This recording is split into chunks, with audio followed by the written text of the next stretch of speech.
Hi, this is a run that I did the other day of all cards. I wanted to do a dub of this to explain some things about the category and about Paper Mario, and to perhaps use it to submit to marathons in the future.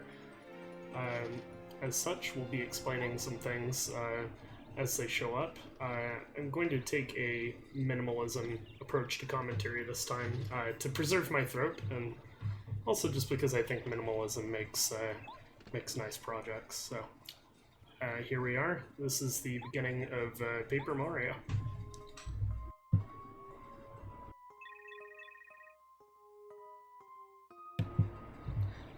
So really quick, I suppose I might as well explain during prologue. There's a lot of empty space here, not a lot of things to talk about. But what I can talk about is how all cards as a category has become absolutely pivotal to this game as a speedrun. Every game starts with an any percent when it starts to pick up a speedrunning scene. That's the base category that everything else eventually comes out of.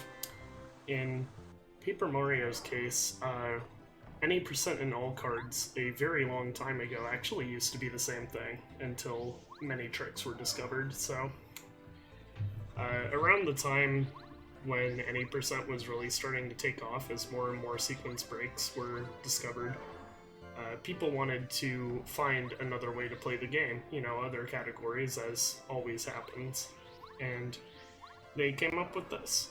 All cards is basically the approximation of a beat all chapters category that allows you to use glitches to do so, and allows you to do so in any order you want.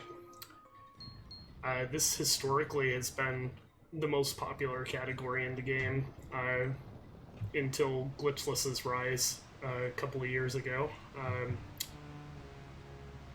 Basically, to ensure that you complete all the chapters, you have to touch every card, which is spawned when you're in certain story sequence events. And you have to defeat the boss. And if you're in the correct story sequence and you defeat the boss drops a card. And touching the card is basically the chapter completion. Now there's a little trick to collecting some of these cards that I'll talk about more when we get there.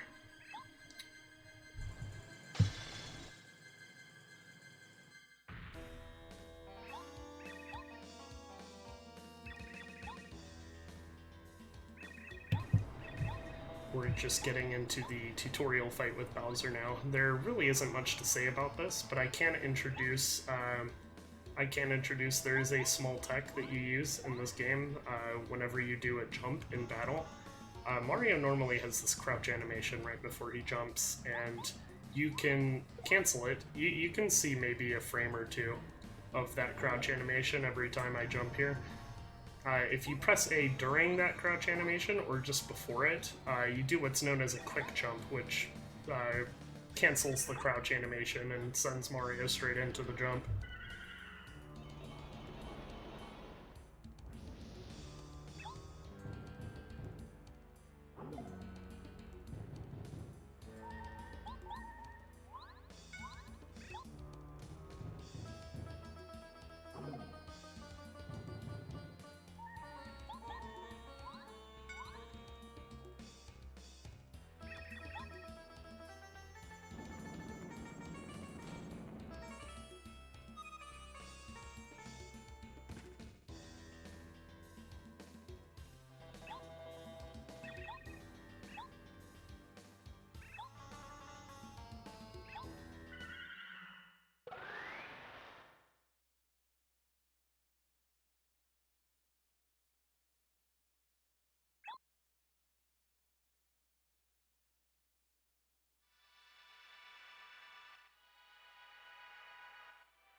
So, the story of this game is that Bowser steals the Star Rod from Starhaven and captures all of these characters here, known as the Star Spirits. And then he beats the pants off of Mario and sends him rocketing down to Earth from Peach's castle's new place in the sky. I know I mentioned earlier that this category is about collecting every card.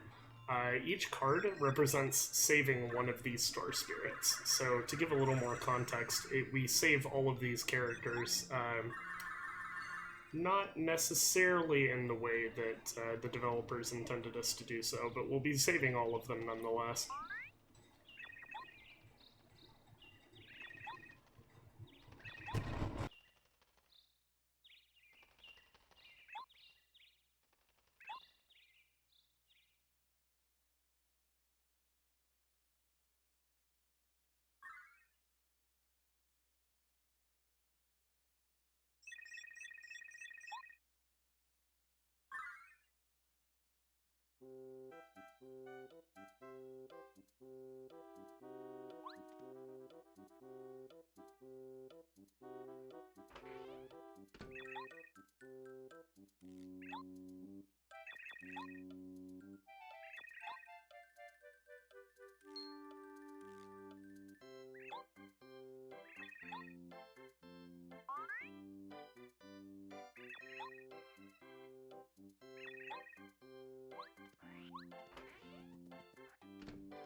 Now that we've had a few sections of movement and there's another blank space to talk about things before the first trick really shows up, you might notice that Mario's main method of movement in this game is by spinning around. This is called a spin dash in this game, no relation to the Sonic spin dash. And you can cancel it by either hammering, or you can cancel it with a jump, or you can let the whole thing play out. The fastest method of movement in Paper Mario is a spin dash with a well-timed single-frame A press at the end to do a jump at the absolute minimum height, so that you spend as few frames in the air as possible and can continue spinning again as quickly as you can after that. You'll notice right there that off of certain ledges, such as that table in there, you can actually cancel your spin by taking a small step or a fall.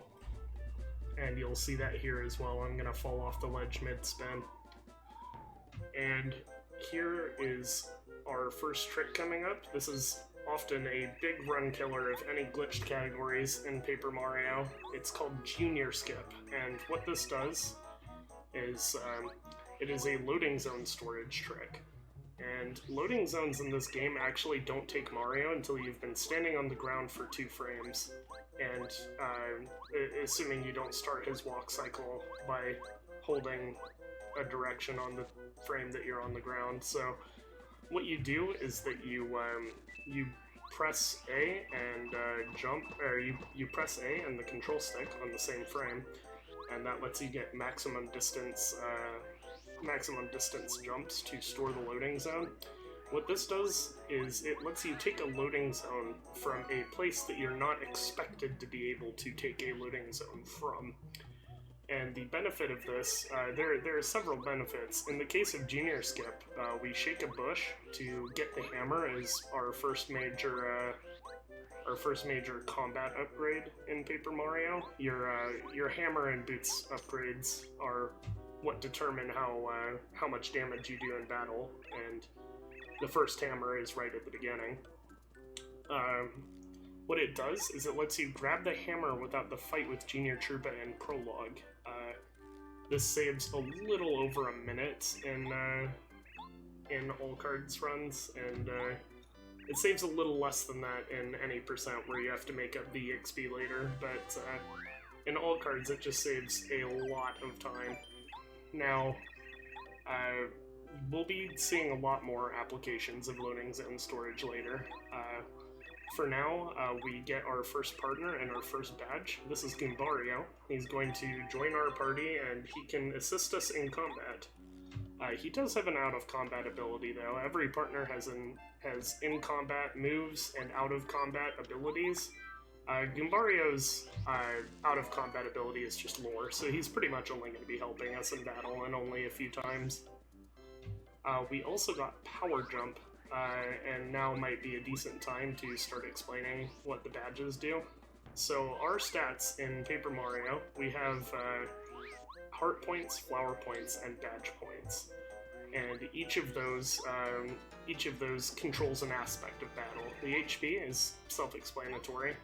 The flower points is analogous to mana in other RPGs or, you know, other such things. It's a resource that allows you to use more powerful attacks, such as Power Jump right there. And we get Power Jump from the Power Jump badge that Goomba gave us during that cutscene where we got Goombario. Power Jump itself is a very versatile badge. We get it for free in the early game, and what it does is it does what a timed hit of our jump would do, plus 2 for 2 flower points, and it costs 1 badge point to equip. The badge points are just another resource. You get to equip badges to affect your in-battle performance, some things in the field, even some battle options in some cases, although you don't see that in the all-cards speedrun. You can get options that you won't normally have with badges, but they take a certain amount of badge points to equip, which limits you and forces you to strategize somewhat. This next fight is these first 2 fights are kind of easy. They're very, very simple, and they're the same in every single Paper Mario speedrun. You kill the Goomba Bros at the same time with the Fire Flower that we picked up earlier. Speaking of the items, they're another factor in the combat system of this game. Items have restorative properties. Some of them you can eat, some you can only use in battle that have different in-battle effects, such as the Fire Flower, and others give you special statuses, such as the Repel Gel and the Volt Shroom, both of which we'll be using later in the run. For now, enjoy Mario beating the tar out of the Goomba King.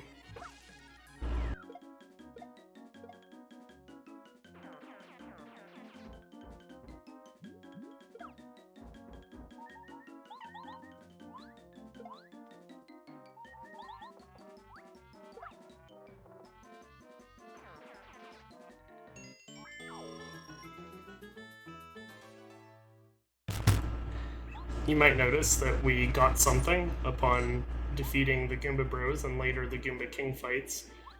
Those are star points. For those unfamiliar, they're basically experience points. For every level, they're scaled to 100 for each level up, and the way that they're scaled is that enemies give you fewer star points the higher level you are, rather than having scaling experience points with each fight always giving you the same amount. Paper Mario simplifies that somewhat. You'll see this as a design choice in basically every aspect of the game. Paper Mario uses low, usually single-digit numbers to communicate, you know, what's going on. This is an advantage because there's basically no variance in most aspects of the combat, which allows for very precise routing in pretty much every case. There are some exceptions to this where randomness matters, but they only apply to a few different moves and one specific item that we don't even see in the speedrun. You might notice that we menued down 2 right there. Those menu options in order are save and continue, save and quit, and continue don't save.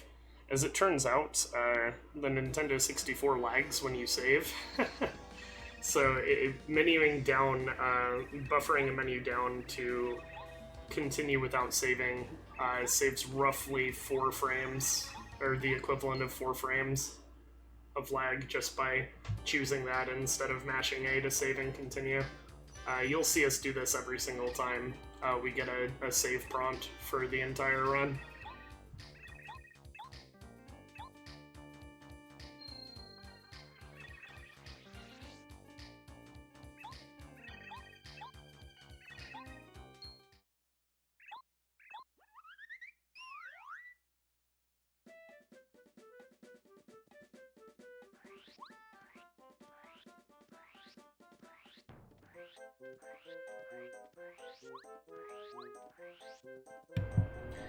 You'll see some ledge cancels here that I was mentioning earlier in the spin movement in Toad Town.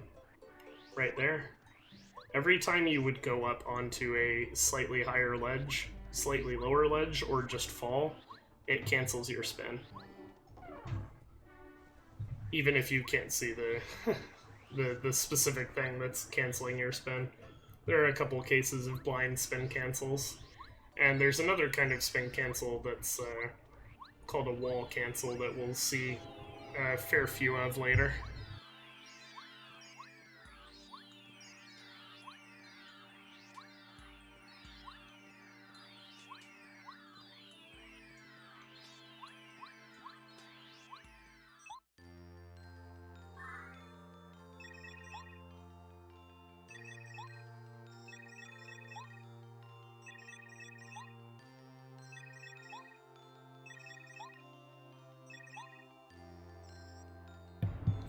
For the curious, this sequence where we head to Shooting Star Summit to talk to the Star Spirits, this actually is skippable, but doing so would skip our ability to use timed hits entirely, which is a concept that's common among pretty much all Mario RPGs.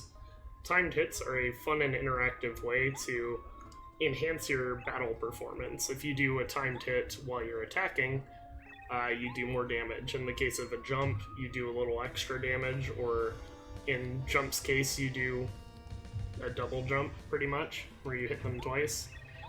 And this is common among all the Mario games.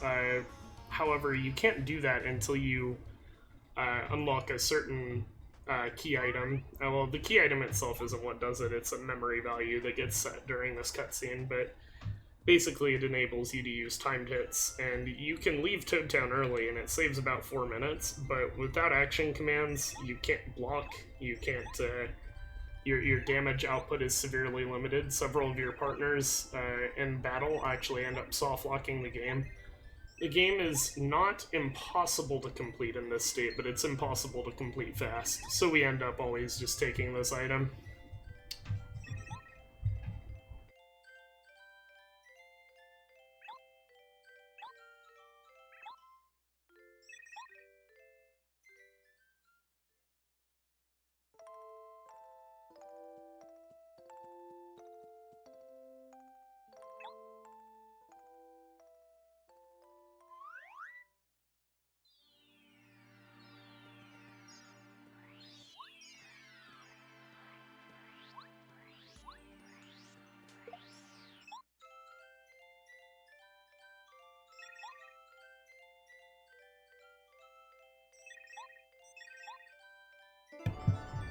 Something I realize I neglected to mention earlier is that the text scrolling in this game is done by holding the B button instead of by mashing, which makes this a lot easier to run.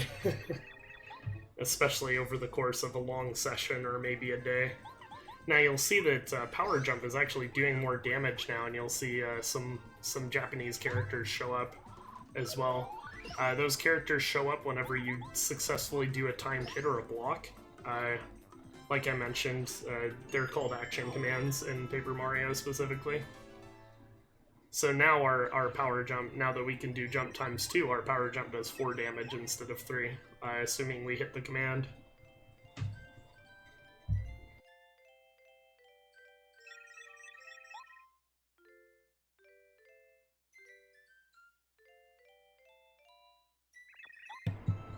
Here we have our next important trick coming up, and this is actually kind of a doozy. There's a lot going on in a very short span of time. This is called Black Toad Skip, and it skips several cutscenes. This is the trick that, if done early, lets you skip the action commands. So you use the NPC to clip into this wall, you line up, you can fall into the post office using some out-of-bounds properties, and then with another well-placed and well-timed jump and series of angles held while you're floating through the void, as it were. It lets you respawn right behind those black toads. Very convenient. It saves about 46 seconds, if I recall correctly.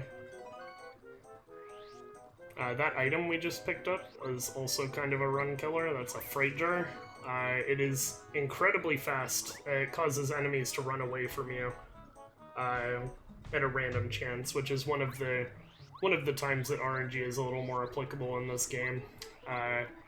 Unfortunately, it can fail, and that really, really sucks when you're on a good run.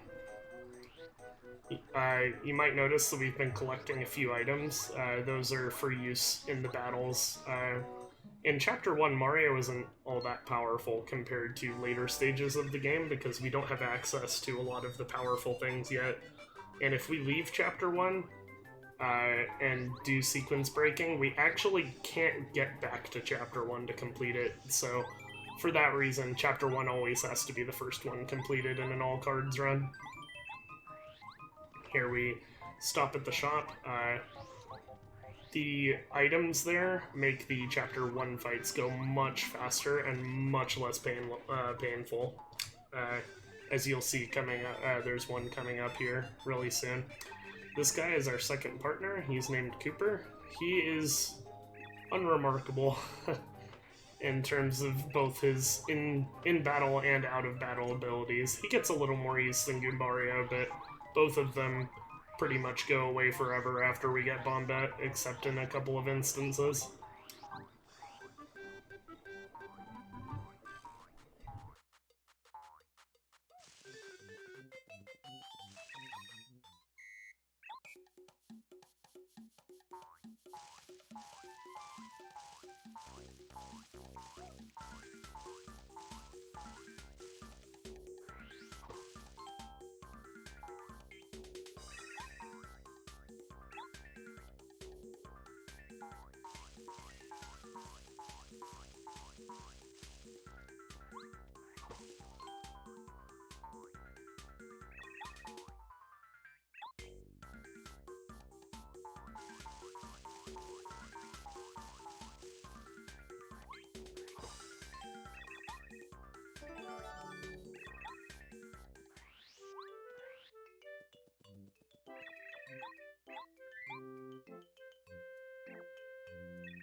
You'll notice that these fuzzies, all four of them go down with the use of a single fire flower. They have 3 HP each, and a fire flower conveniently does 3 damage to every enemy that isn't immune to fire.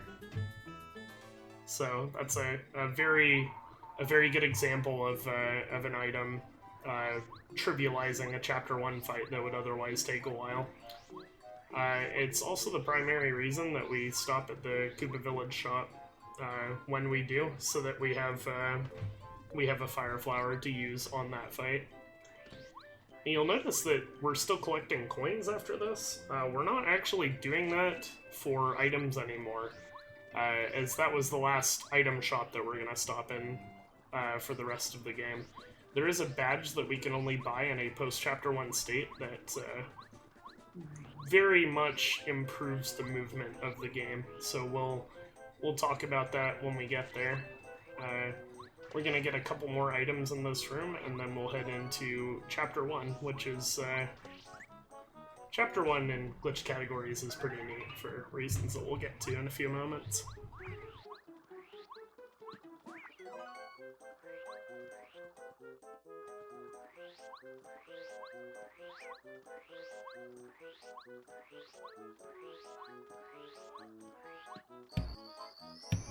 That block I just hit is a heart block. You may know them from this game or from Thousand Year Door. In Paper Mario 64, they're absolutely busted. They restore all of your heart points and flower points for free. They're also very fast. The animation only lasts about 3 or 4 seconds, so they're incredibly useful for the sake of quickly getting your stats back up. They're even faster than eating items.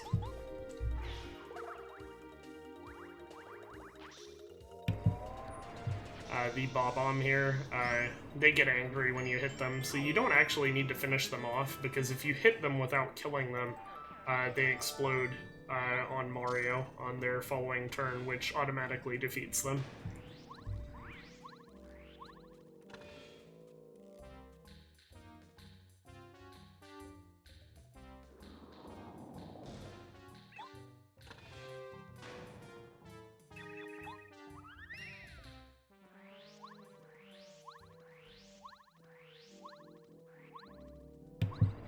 This badge is incredibly important. It's called Power Bounce, and anyone familiar with this game or Thousand Year Door knows exactly how powerful it is. We'll get into that in a bit.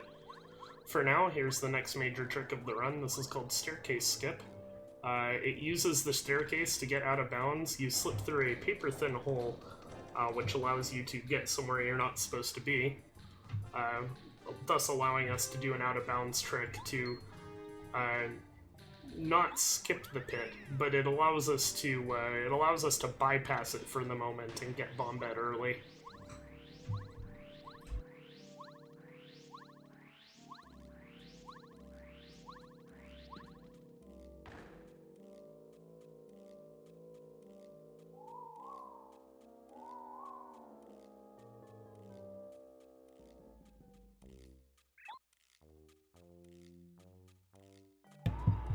Here is the aforementioned next partner we're getting. Her name is Bombette. She has an incredibly busted ability to first strike enemies. She shares this with Cooper, but Cooper's Shell Toss, when you use it as a first strike, pretends that you didn't do the timed hit. Whereas Bombette's Bomb not only assumes that you did it, it's also a much more powerful move in general. It has, her base power is 5, so pretty much any enemy in Chapter 1 that isn't the boss, she defeats instantly with a first strike, which is going to come in handy.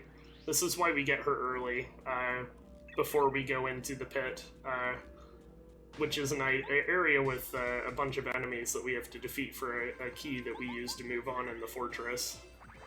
As for these guys, a quick Fire Flower and Body Slam take care of them, as the bombs die instantly upon being hit with fire moves, and this poor Koopa only has 1 HP left since they start with 4.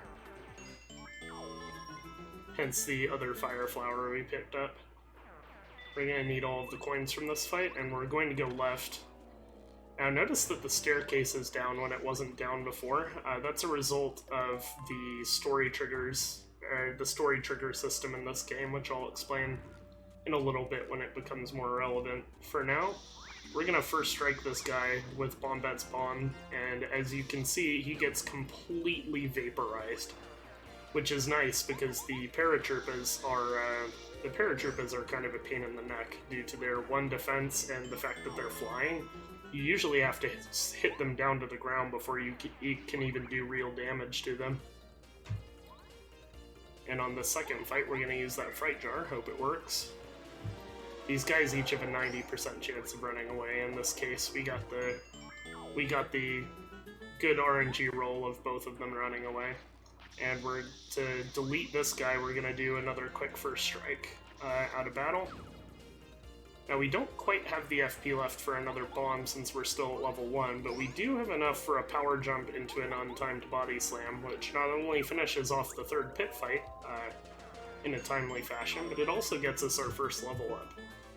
Level ups in Paper Mario, I explained the EXP earlier, but level ups in this game are a little unique in that your stats don't grow quite the same way as in most other RPGs. In Paper Mario, you are allowed to pick what stat goes up when you level up, and it's always by the same amount every time. There's no RNG factor to it whatsoever, which is really convenient for routing this game. Interestingly enough, these fire bars, a lot of people didn't know this because why would you do this as a kid? But if you play a little jump rope with the fire bars, they give you 10 coins after you do 10 jumps, which happens to be the fastest way to, one of the fastest ways to get coins in this game. So now we're going to get this extra key item by luring that Koopa out of the way. This guy we don't want to bomb first strike. If we get too much experience, that throws off our route later. So we really, really don't want that. So we're going to avoid those encounters at all costs. If you do get an extra encounter, it costs about 10 seconds to run away, and additional time for picking up your coins.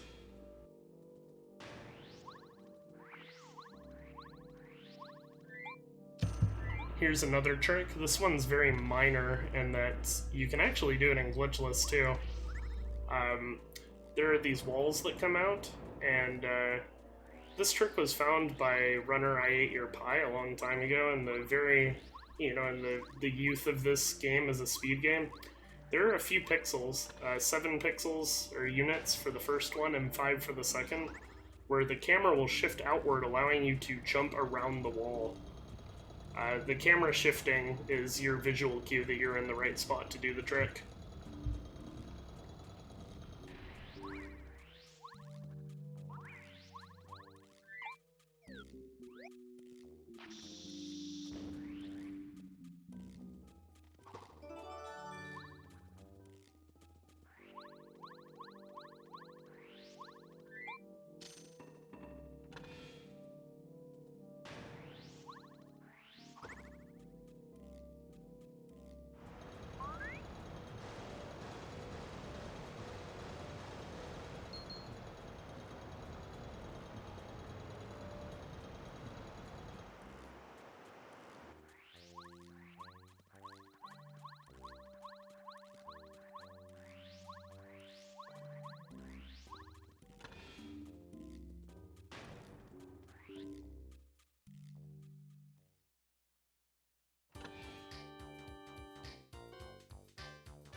These cannons that are firing at us, this is a very common run death spot for, all cards as well, but especially glitchless. If you get hit by any of these bullets, you, you have to recollect your coins, and it takes a lot of time. Now, in all cards, at least in the routes that do Junior Skip, we use double POW blocks to kill the cannons, and it makes up a bunch of our EXP. The cannons have 4 HP and 1 defense, and they produce bullet bills. So if this fight lasts much longer than what you just saw, it can actually become a really big problem, especially to an inexperienced player. But with double POW block, we can trivialize that fight and move on to the boss.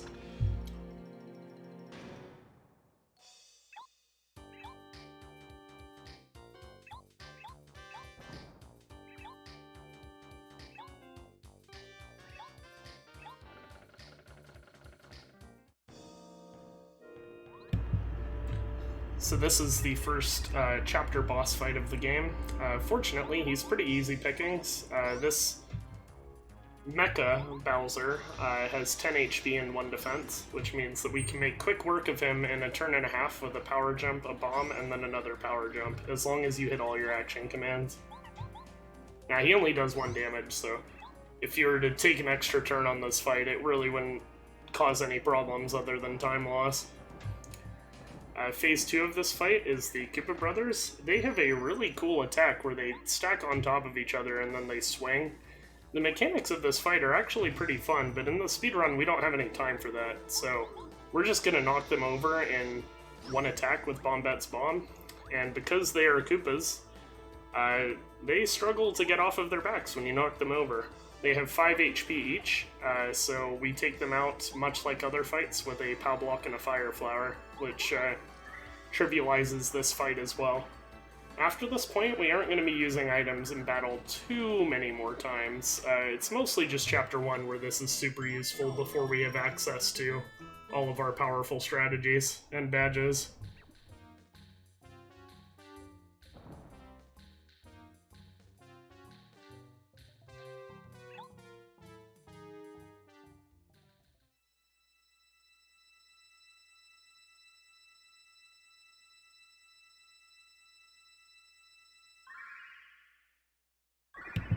This run actually had an incredibly good start. This chapter 1 is, like, if I'm not mistaken, this was ahead of world record by like 10 seconds or something like this at chapter 1. I I was kind of in disbelief when I found that out. But Paper Mario is hard. There's a lot that goes into these runs, so just being ahead in the early game doesn't mean all that much. Now, you might notice that we have mostly played by the rules of Paper Mario so far. We completed Prologue, and then we completed Chapter 1. Now things are going to get a little bit weird. As it turns out, the fastest order to collect the cards in is 1, 3, 5, 4, 2, 6, 7, and then you go to Chapter 8. And the reason, at least for Chapters 4 and 2, is because if you enter those chapters in a completed state, aka you enter Chapter 4 from a Chapter 5 state, which is what we do in the run, and then you enter Chapter 2 from a Chapter 4 state, all of the puzzles will have completed themselves mysteriously, even though we never went there. And the reason for that is because Paper Mario, the majority of elements in this game are based on a story trigger system, where if you have completed certain events, the game will automatically assume that you've done everything up until that point. That's why the staircase was lowered after we did Staircase Skip and got Bombette, even though we didn't do that fight with the Koopa and hit the switch, which is something that Staircase Skip lets us bypass entirely. Normally, you have to fight that guy, and he drops a switch that lowers the staircase, and then you go into the pit, and then you can get Bombette after that, because it gives you the key you need to get in there. And that's what we do in Glitchless. But in all cards, or any category really, that allows you, there where you have to beat Chapter 1, but you're allowed to use tricks, you beat it out of sequence so that the staircase lowers without you having lowered it, which skips a battle and a cutscene. We have saved Eldstar, our first Star Spirit. He is going to give us the Star Power Refresh, which we will not use. We will use Star Powers, it's just that Refresh is not all that good compared to other strategies we could use. So anyway, we're going to head back to Toad Town now, and head to the next part of the game. We still are going to play by the rules for just a little bit longer by going into the beginning of Chapter 2.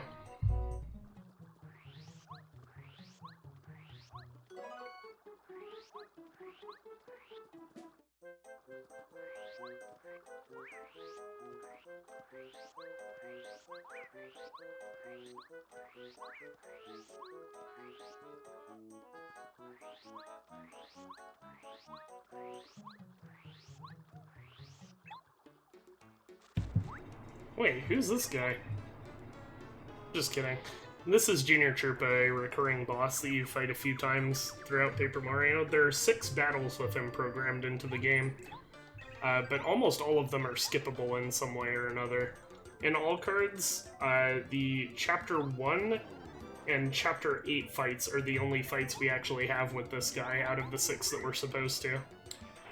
Now, we use a Thunderbolt for this fight. You do use that Thunderbolt early if your Fright Jar fails, which results in a slightly longer fight with Junior, but it's ultimately not that big a deal. This guy pretty much just exists to give us a bunch of star points after Chapter 1. The Junior Troopa fights are really not all that scary until Chapter 7, which is a fight we don't even do in all cards. So now we've taken out Junior, and we're about to get back to Toad Town. This is the reason we've been collecting all these coins. The Bad Shop by the Dugans, Ralph and Ralph, is now in business, and there is a badge called Speedy Spin, which is vitally important to every single Paper Mario run. It more than doubles your speed and increases the distance that your spin dash goes by quite a significant amount. This is why we collect 50 coins, aside from the items that we absolutely have to buy, because Speedy Spin is just so important to movement in this game. You'll notice already that Mario is so fast that he almost actually went off screen right after buying the badge. That's just how important it is. And we're going to talk to this dude here. He gives us a key item that we're going to use later. This is not skippable, unfortunately. And now that we have Bombette and we're in South Toad Town, we're going to head off to Chapter 2, where our next partner and some very OP items are waiting for us.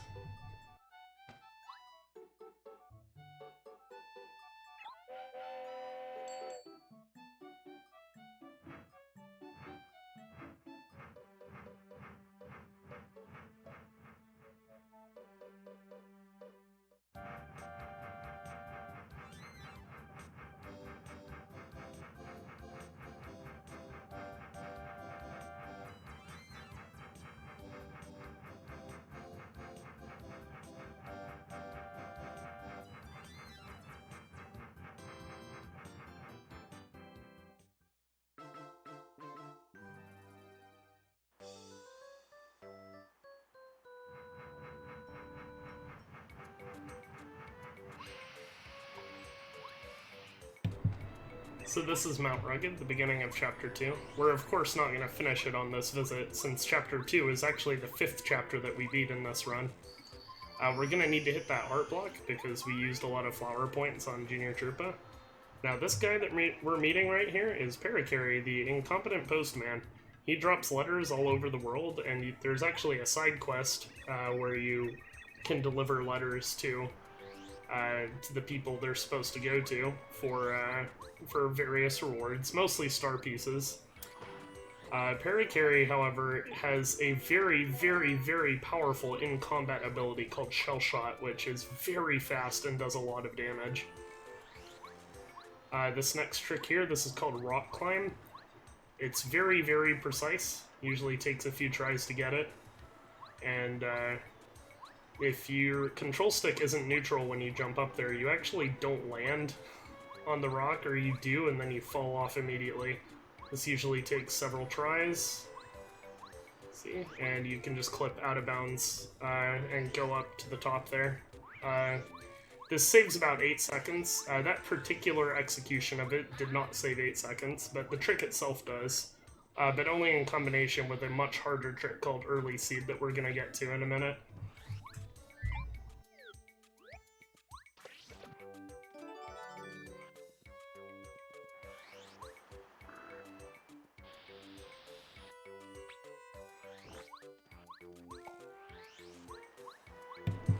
We didn't grab that letter, despite it being the second one we need for Parakarry, just because it's a little faster to grab it on the way back.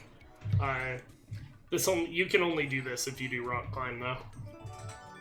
So the next trick up, like I said, it's called Early Seed. There is a very, very small gap in the collision down here, and we actually take advantage of N64 hardware to do this. We remap our control stick to a very precise angle, and then we jump a couple of times, or do hammered cancel jumps.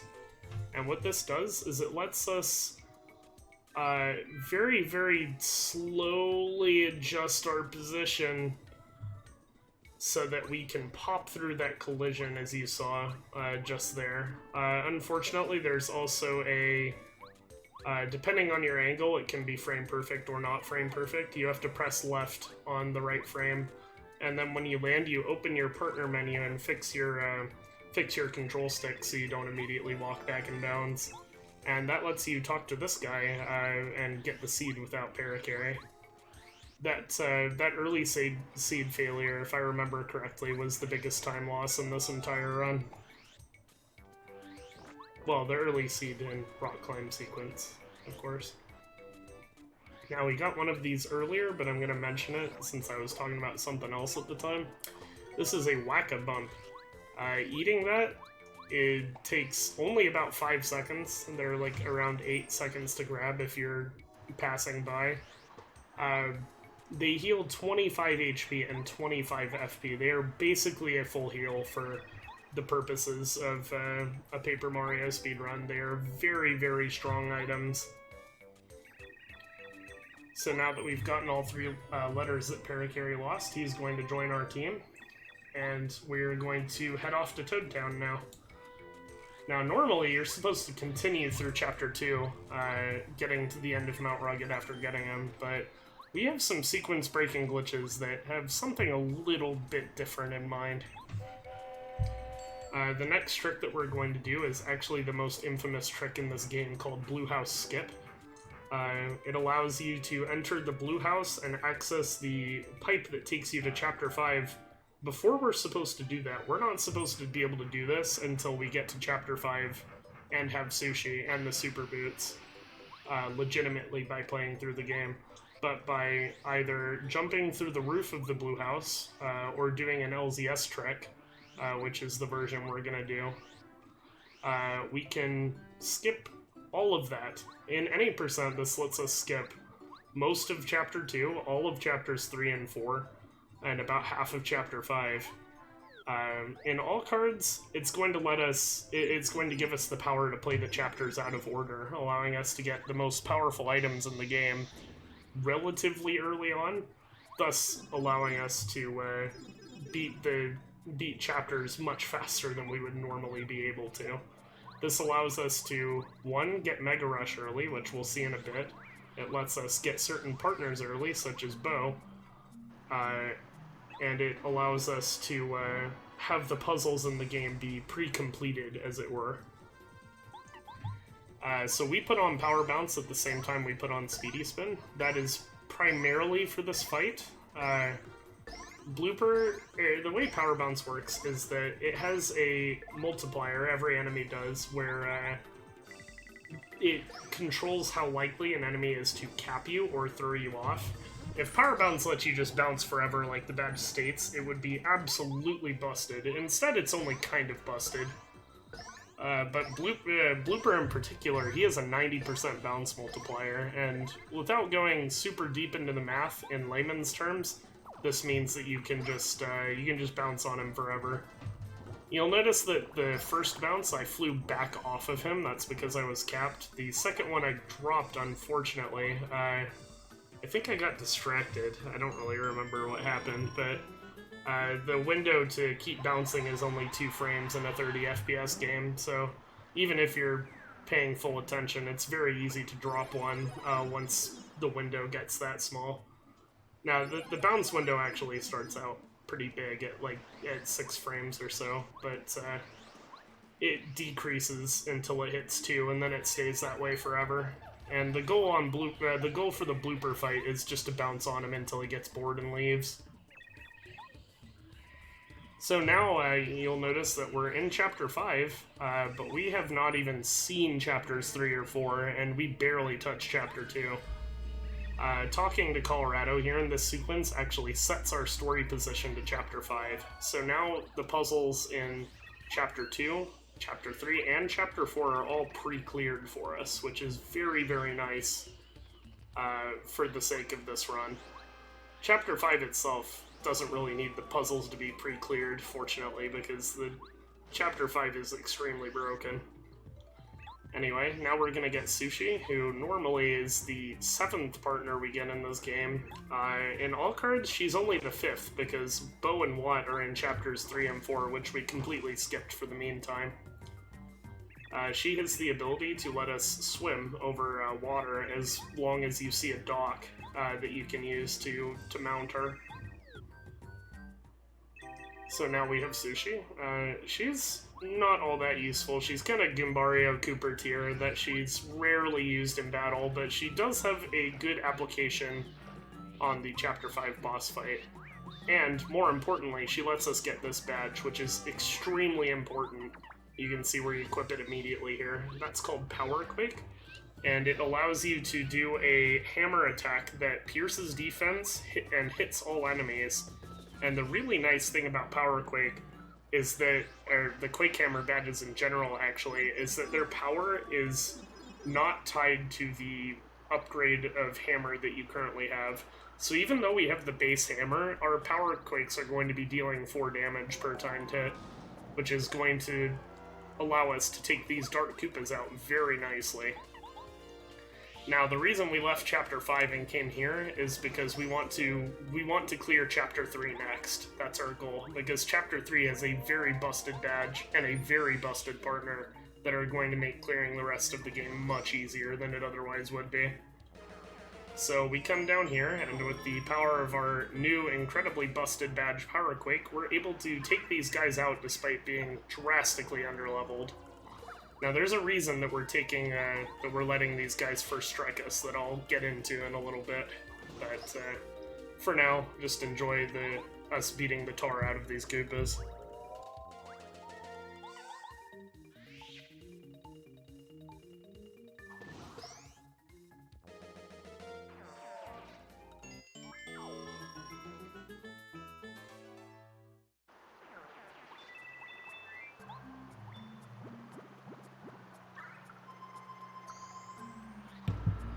Now, just there, we use the Jam and Jelly to restore our flower points to full. This is really important, because otherwise we wouldn't have enough FP to Power Quake this room into submission. Now we're switching to Bombette on this turn. It is faster to switch partners in battle only if you would be clicking Do Nothing with your partner turn, which is why we do this here, since Bombette is the next partner we need.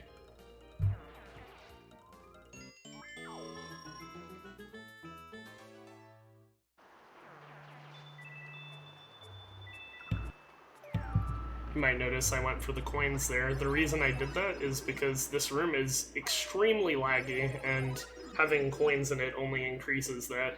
You can see the game slow down when you have a bunch on screen at once. Now, recall how I said that Chapter 3's puzzles would be pre-completed? That actually isn't the case, because we walked into Boo's Mansion, which is a story trigger. So now we went from a Chapter 5 state to a Chapter 3 state, and now the game assumes that we have done everything up to Chapter 3, story-wise, and nothing else. So we just went back in time, and the reason we did this is because of a very powerful partner and a boots upgrade that we're going to get in this mansion. Now, that trick that I just failed for like 20 seconds, that's called Record Skip.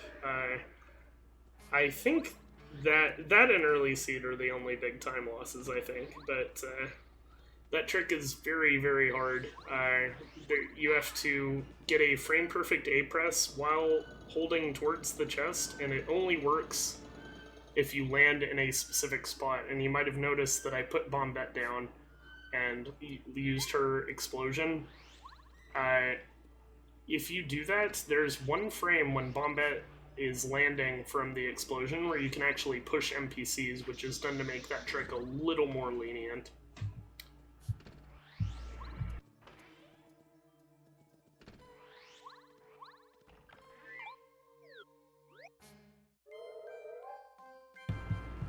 We swap partners to Paracarry right there, because the chest moves whether or not we have menus up. Very few elements move while you have menus up or while you're doing a partner swap, but that's one of them. So it saves a little time to swap right there. And it also saves time for a mysterious reason to be standing on the right side of the room during this cutscene, so it kind of works out as a double whammy, so to speak. Anyway, now we've gotten the Super Boots, which is our first boots upgrade. Our first upgrade, actually, since the hammer was just adding that command. They allow us to do a spin jump, or a ground pound, which is what it's normally known in other Mario games, or hip drop if you're a Mario Party player.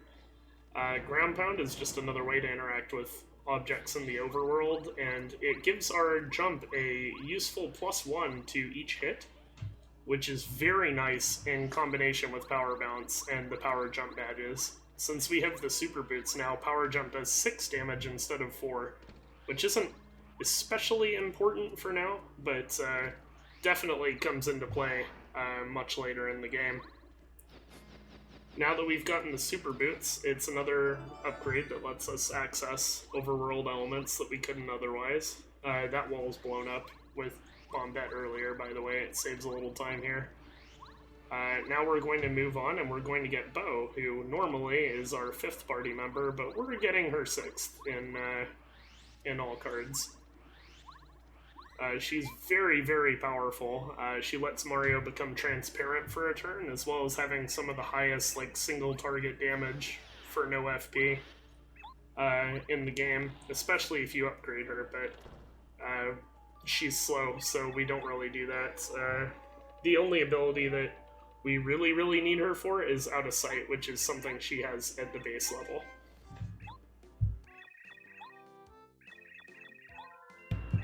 Important to note that we did enter Boo's Mansion to get Bo, but if for some reason we weren't in Chapter 3, we actually wouldn't be able to get the Super Boots or Bo, which is another reason that we would want to re-trigger Chapter 3 anyway. Because we need both of those, things to move on. So Bo's gonna join our party, and Chapter 3 actually is the second chapter we beat. There's still one very powerful item that we haven't gotten yet. So we're gonna go ahead and we're going to do that. We're gonna clear Chapter 3 in order to get that item and to get our second chapter done with.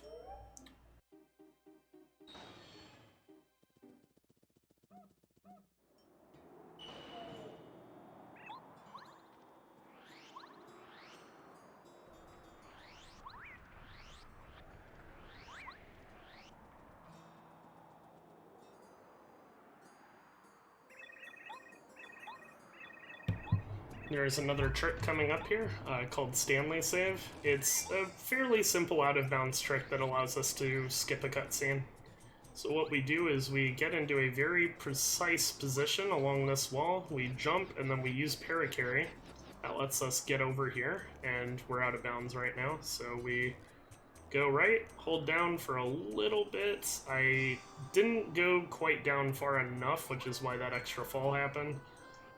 But you might have heard the exclamation point sound. That was the cutscene starting. Thankfully, we're in a loading zone, so it took us anyway. That item we just picked up is a repel gel that we're going to use later. Very powerful item, and now we're going to continue moving on to Tubba Blubba's castle. This chapter tends to be a favorite of many people. Left a very strong impression on a lot of very young people many years ago. Usually when people talk about their favorite chapters in this game, I think the ones that I hear the most often are chapters 3 and 7. Very memorable, very memorable chase scene here near the end of the chapter. So that's one reason we needed the Super Boots, was so that we could break those boards and get this key. Otherwise, Tubba Blubba's castle would be unclearable. There is a way to skip Bo and the Super Boots, but Chapter 3 would be unclearable in that state if we did so, unless we had already obtained the Ultra Boots somehow. That thing we just got is an upgrade block. We just enhanced Paracarry. He now does extra damage with all of his moves, and he gained an additional one called Airlift that is not useful as a primary strategy, but is very useful as a backup. It allows you to remove an enemy from battle without gaining any experience points. So it's very good for manipulating your EXP so that you don't level up at a bad time, since level ups in this game restore your hit points and flower points. So now we're going to continue moving through Tubba's castle.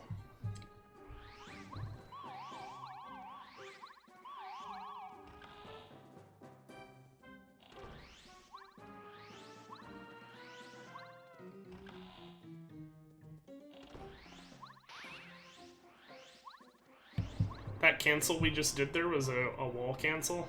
If you spin into a wall at a very specific angle... Ooh, I forgot I did that. It actually cancels the spin on the wall, which is very nice. This room requires some precise angles and some very good timing to get through without Bo. Might notice that I failed it once. That's kind of rare, but it happens every now and then. It's difficult to traverse without using Bo, so I can forgive myself for little mistakes like that. And the reason we came in here is to get the Mega Rush badge, which is the very powerful badge I talked about earlier. And it's also the reason that we want to control our experience points. Mega Rush is a very powerful badge that increases Mario's attack power by 4 when he is 1 HP. Very, very useful, especially when you combine it with jump attacks, since jumps naturally hit multiple times, and even more when combined with power bounce. You might remember earlier that when we were bouncing Blooper, I was allowed to just continue hitting him forever, pretty much. Most enemies are not so generous with your bounce caps. However, Mega Rush increases the starting point of your bounce by 4. So at this point, with the Super Boots, we normally start at 2, and if we're at 1 HP, which we are, that's why we got first struck by every Dark Kippa fight earlier, now our power bounce is going to start at 6 damage per hit.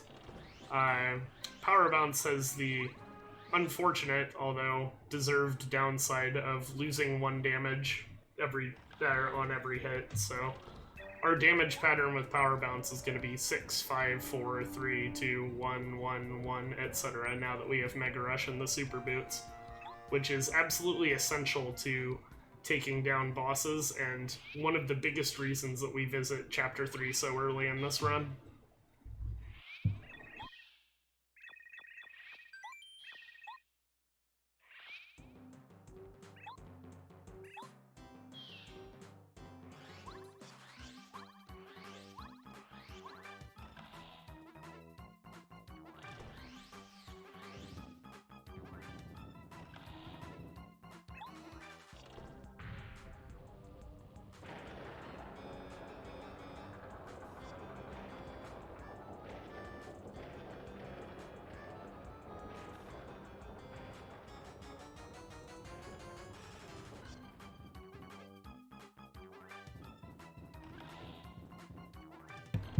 Here's another trick we do here. This is called Quick Escape. It is a very, very easy way to get out of bounds with Paracarry, as you can see. You just line up in a spot, click C down, and you're out of bounds, and it lets you get down here with skipping a good few rooms of the chase sequence.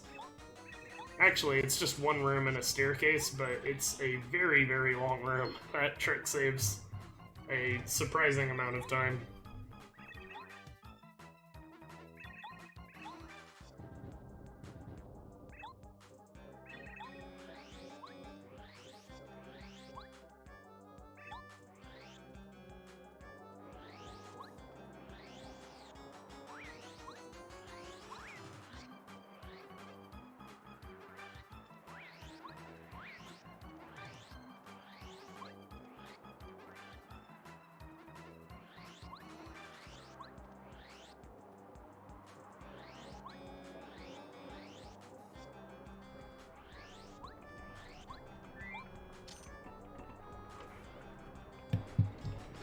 So we're about to get into the Chapter 3 boss fight.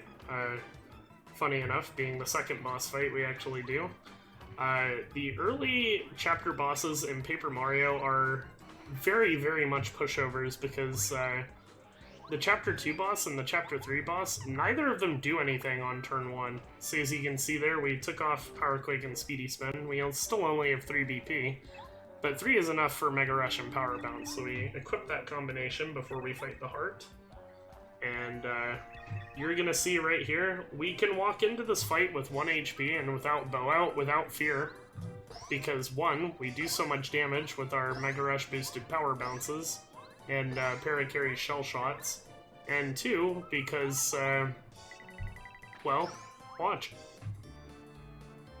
This boss has a gimmick that's supposed to encourage you to use bow, and that he charges up for a turn before using a super powerful attack. The flaw with this is that a couple of Mega Rush boosted power bounces, and he actually loses the fight before he even gets his second turn to use that attack. So we kind of obliterate the Heart, and the fight with Troopa himself is not much harder. It's actually not harder at all.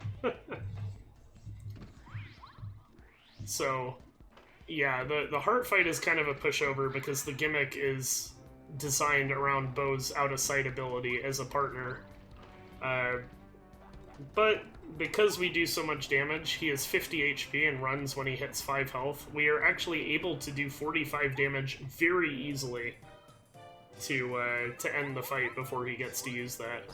Tubba himself only has 10 HP and 0 defense, so we don't even need to use Power Bounce on him. A simple jump times 2 takes him out.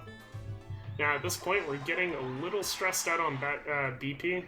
We can't really equip everything we want to. Right now we don't even have Speedy Spin on, so we're gonna upgrade that. And here is another trick coming up here. I mentioned a while ago that we don't grab every single card in a conventional way. And the reason is because there was a trick discovered a long time ago called Card LZS. It is another application of loading zone storage, like Blue House Skip and Junior Troopa Skip were earlier. Well, not everyone does the loading zone storage version of BHS, but this is kind of the same thing. If you touch a card with the loading zone stored, as long as you touch it when you're kind of close to the ground, the loading zone will actually take you and interrupt the end of chapter sequence that normally happens when you touch the cards.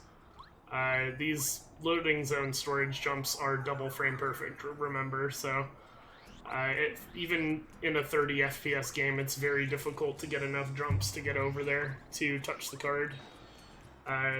Thankfully, there's a save block by pretty much all instances of card LZS, so that somebody who's learning the game doesn't necessarily need to reset if they fail one, which is very nice for learning this game, especially considering how not beginner-friendly Pape tends to be.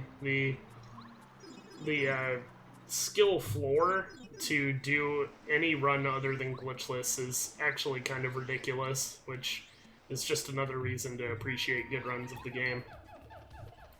Anyway, now that we've finished Chapter 3, we have Mega Rush, we have Power Bounce, we have our Super Boots, we have a very, very powerful combo. We're ready to finish Chapter 5 as our third chapter of the run, and we're going to do that so that we can work backwards to get the chapters we missed in the first 5. This trick that I'm in the middle of doing right now is called Yoshi Skip or Raphael Skip, depending on what you do, and on what you use it for. It lets you enter the volcano early, or get the Ultra Stone early, depending on what category you're running. So we just entered the volcano immediately, basically skipping about 2/3 of Chapter 5, including the Yoshi, saving the Yoshi Kids segment, getting sushi, but that's because we did that earlier, and the baking the cake segment. There's a lot of things that get skipped here in order for us to enter the volcano early. If I'm not mistaken, Glitch Chapter 5 is actually the most broken chapter in the game in terms of how much faster it is. You straight up save about 14 minutes over doing this chapter glitchless, if I recall correctly. So we're going to grab that Fire Shield badge that's going to be very useful later. It is used on the final boss fight, so we're actually not going to use it for a little bit.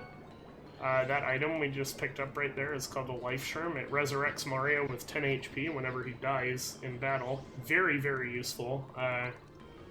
Mostly for backups and for some late game fights. You tank some on purpose in most categories. In all cards, we actually tank one in the Chapter 5 boss fight, but only because it's fast, not because we need it to survive. So that hammer we got right there is the Ultra Hammer, so now we just went from having the normal hammer to having the Ultra Hammer right away. This does cause a problem a little later in this category that's solved with a very difficult trick, but we'll talk about that when we get to it. It's between chapters 6 and 7. So for now, we're gonna continue moving through the volcano as normal.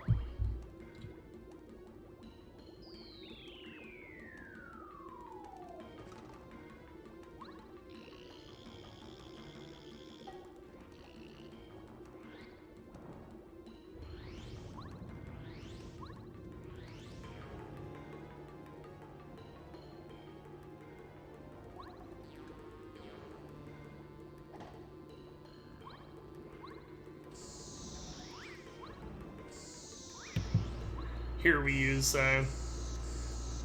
using the fire bars for 2 purposes in this room. One is to reduce Mario's HP to 1. allowing Mega Rush to be active at the beginning of the Lava Piranha boss battle, and it also gives us invincibility frames to move directly through those pesky lava bubbles without risking any encounters, which, as I mentioned earlier, cost about 10 seconds. Here's a quick trick. This isn't very important, but that wall is basically made of paper, even more so than other things in this game. If you use Parakarry's ability in the right spot, you kind of just move right on through it.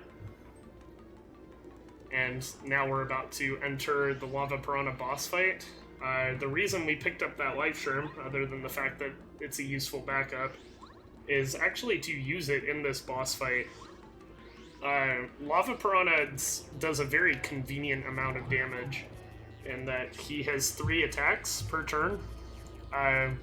His first one, he starts with the buds. The buds do 4 and the head does 5, which means that if we let the first bud kill us, and the life shroom brings us back at 10 HP, the remaining bud and the head proceed to attack, which actually drops us right back down to 1 HP.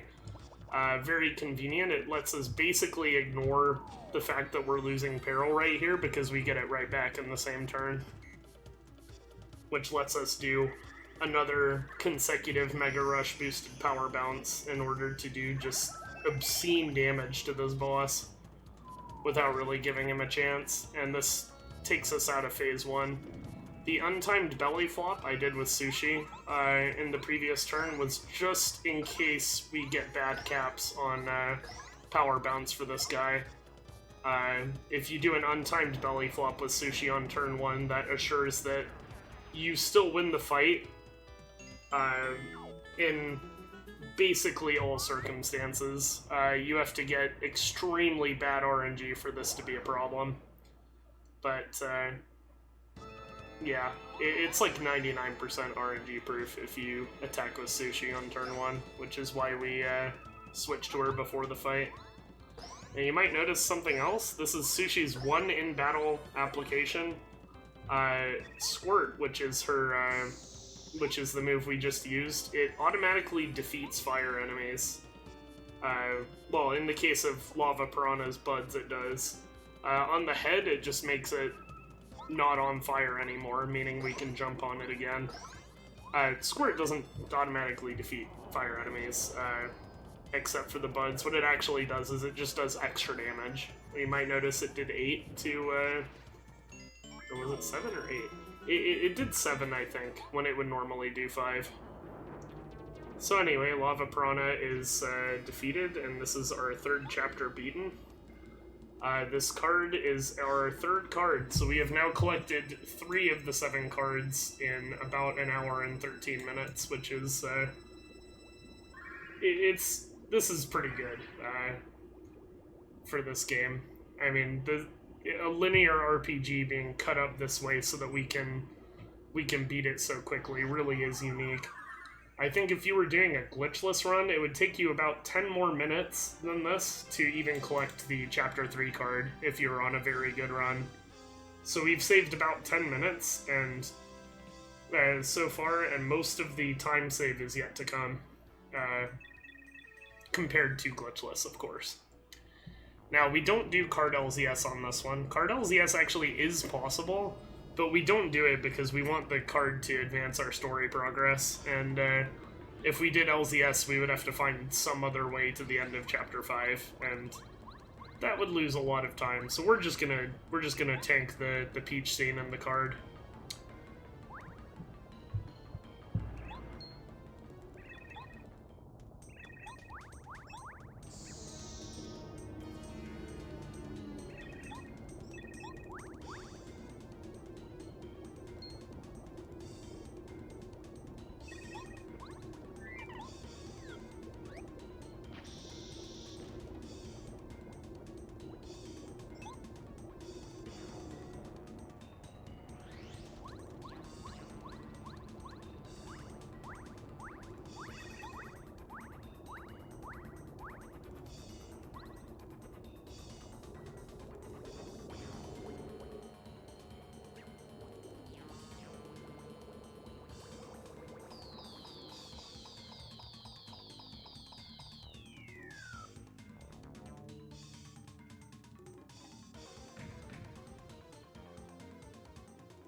there's very little to talk about in the Peach intermission here. We're gonna play a quiz show that's gonna reward us with a sneaky parasol which stays in Peach's inventory. This is very, very useful because it lets us, well, narratively, it lets us clear the next scene by sneaking around in disguise. But since there's not much to talk about here, other than the fact that we lose the quiz show on purpose, I'm gonna give my voice a little rest.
Now that the game thinks that we've completed everything up through Chapter 5, this next part of gameplay is a little normal. We are going to collect the chest that Colorado is lusting after in the volcano. There is an item in it called the Volcano Vase, and we're going to trade it for another one of those magical seeds that we have a couple of. And after that, we're going to be heading off to Chapter 4 next, which is our next victim. Fortunately, because we already opened up the pipe that we're not supposed to have, we are able to skip a junior Troopa fight on our trip back to Toad Town.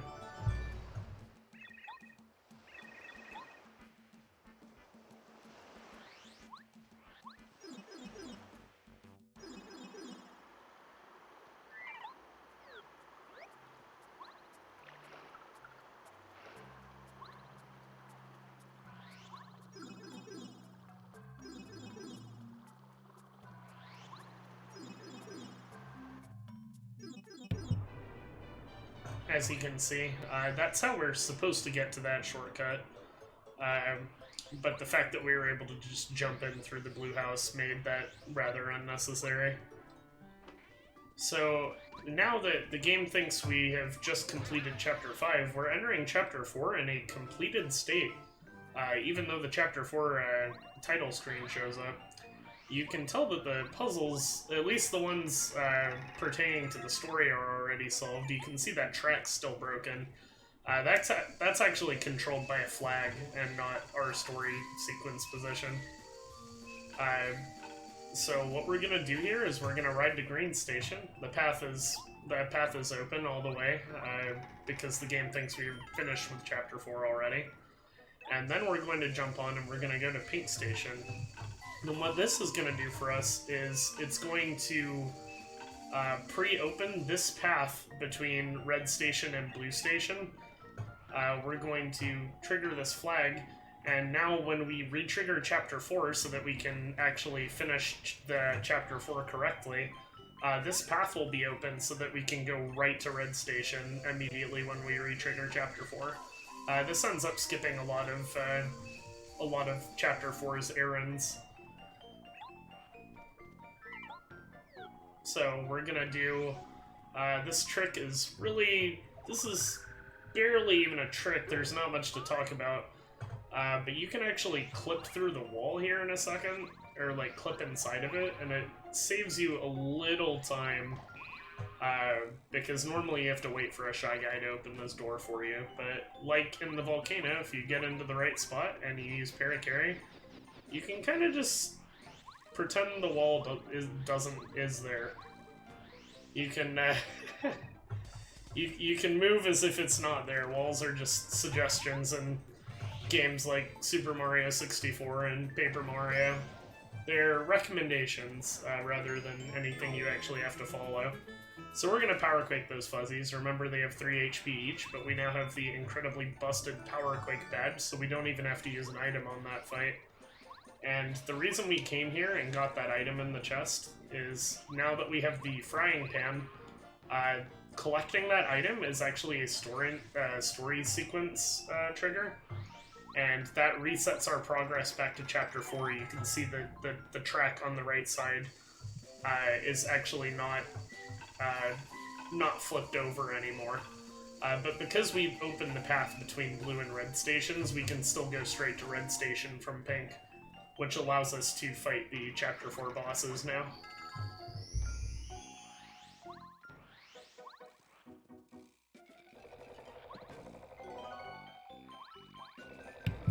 That item we just picked up is a Volt Shroom, and we use it to make the RNG a little more forgiving in this fight coming up. Volt Shrooms give Mario a status effect that where he is electrified. This allows him to jump on enemies that are also electrified. Normally you couldn't do that. And any non-electrified enemy that attacks Mario physically with their body takes 1 damage. And if they do combo attacks like the Master in Toad Town, it actually stops their combo at that attack. So for this fight, we are going to eat that Volt Shroom. Big Lantern Ghost has 40 HP, and we defeat him in 2 power bounces. The reason that we need the Volt Shroom is because that brings his HP down to 38, and he can actually 4-cap us, which is not common, but it is a possibility. And if we get 4-capped on a bounce, that bounce only does 18 damage instead of the 20 that we would need. So even with eating the Volt Shroom, we still need 1 5-cap. So worst possible RNG means that you would actually die in this fight, assuming you didn't save beforehand. But it is very rare. It is very, very rare, but it is unfortunately possible.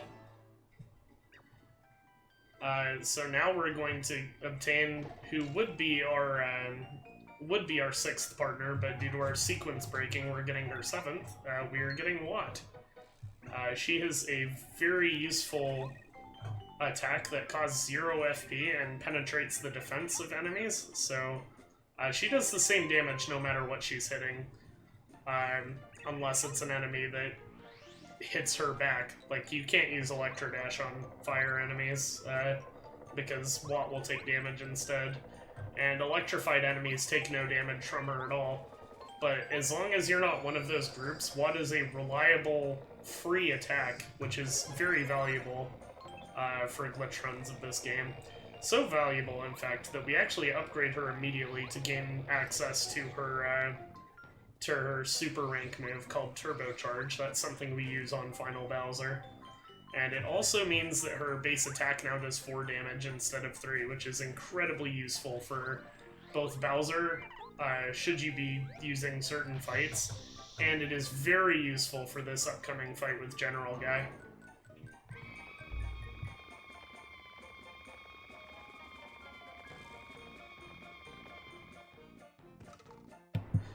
I forgot to mention this earlier, but just so the knowledge is out there, your chances of dying on the Lantern Ghost fight without the Volt Shroom are like 30%, but with the Volt Shroom it's only around 2.5%, hence why we grab it.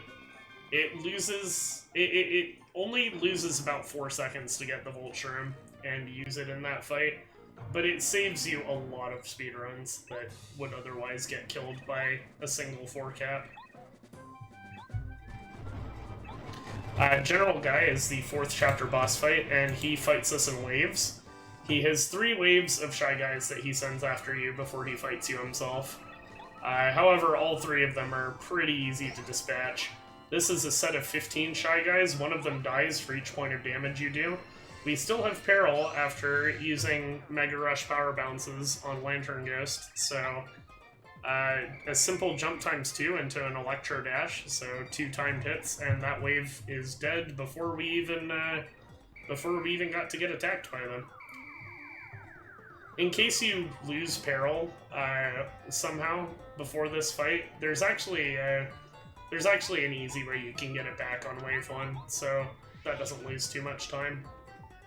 Now, wave 2 of these guys, normally we'd Starstorm them in a glitchless situation, but we have a Mega Rush boosted Power Quake. Power Quake is also affected by Mega Rush, which causes it to do 8 damage to every enemy. Those guys on the stilts only have 7 HP. Now this is slightly more interesting. These guys have 10 HP, so we can't kill them with Power Quake.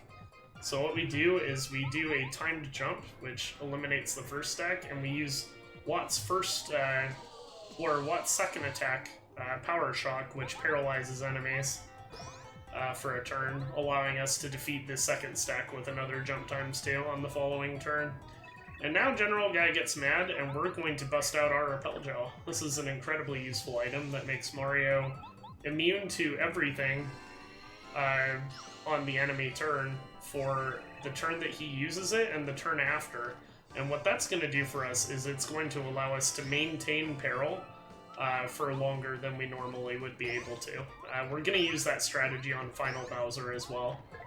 But, see, we did a Mega Rush boosted power bounce there, and it started at 4 because this tank actually has 2 defense, which is why Watt is so good against him as a boss. She's also immune to this lightning attack he does. Notice how it tried to hit Watt as well. When the light bulb hits your partners, if they're not Watt and you don't block, they actually lose, I think, 2 or 3 turns, which makes Watt the best possible partner to use in this fight for just multiple reasons. Now you might have noticed that we split on the boss fight instead of the card grab, and you know what that means? That means we're doing another card LCS trick to skip the Peach intermission. This one, it's usually between the Chapter 4 card and the Chapter 3 card that people think is the easiest one. Chapter 2 is very, very difficult for reasons that we'll see in a bit, and Chapter 3 is the same as this, but it's slightly longer. You see, I missed that right there. The reason that I missed that is because I erred on the side of caution. If you touch the card from too high up, the loading zone will not take you in time before the end of chapter interlude gets you. So now that we've collected our 4th card, we're gonna head back to chapter 2 to finish it this time.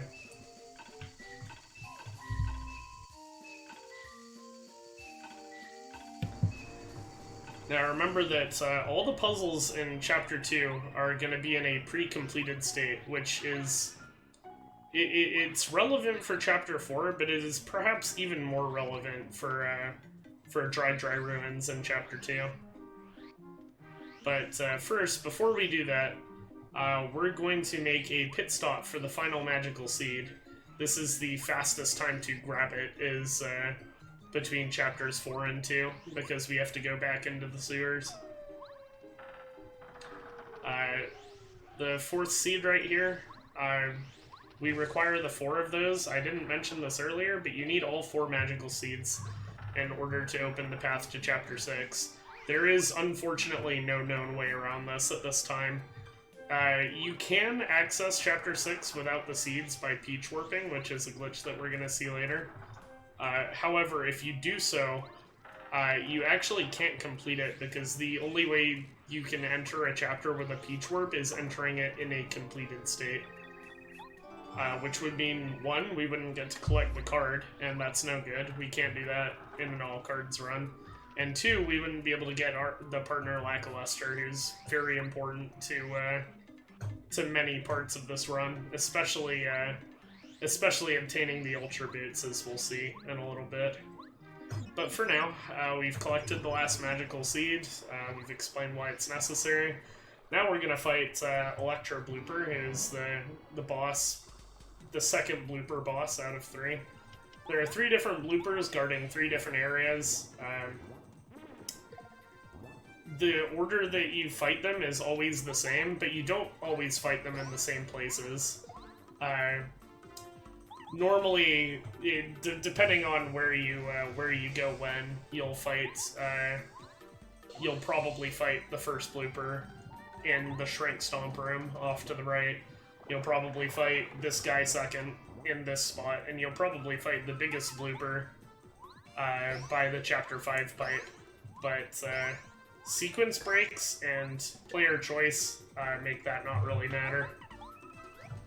So anyway, this fight is basically just one long parallel manip. We do jumps to lower his HP a little bit so that the 2 power bounces that we do later kill him. You'll notice he only attacks every other turn because he spends time charging up, and every time you hit him, his charge goes away. So he's kind of a gimmicky boss, where if you fight him according to his pattern, or his patterns, you're just gonna destroy him. So now the reason we did that was to enter the back half of Chapter 2. We have to enter Chapter 2 this way, because if we enter it from Mount Rugged onto the first screen of the desert, that actually puts us, that's a storyline trigger that puts us at the beginning of Chapter 2, in addition to just being slower, of course. And we want the puzzles and the ruins to still be in a completed state before we show up, because that just saves a lot of time. So, we're heading up here. You might notice the ruins are already out. That's because the game believes that we are in a Chapter 4 state at the moment. Which is why we do Chapter 4 before Chapter 2. If we did Chapter 2 and then Chapter 4, while Chapter 4 might be a little easier due to the extra experience we'd have from the Chapter 2 boss, we wouldn't be able to just stroll into Chapter 4 with the puzzles completed like this. So, fortunately, you'll notice that we already have the Ultra Hammer, so we don't even have to do any backtracking in the ruins. It's really quite nice. Not really sure what happened there. You're supposed to first strike this guy. Apparently I ground pounded and I landed behind him instead, which is really odd. But the backup for this is just to use Starstorm, which is a Star Spirit power that we picked up a while ago, but because it's so slow, we only use it if we absolutely have to.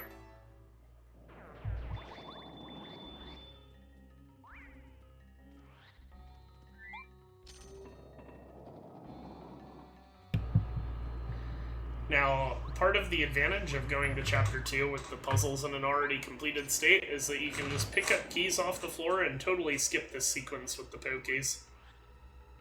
When you hit that question mark block, normally Pokies show up that you have to then fight in order to move on, but we don't have to do that because we can just walk in, collect all the keys we need, and continue through the ruins.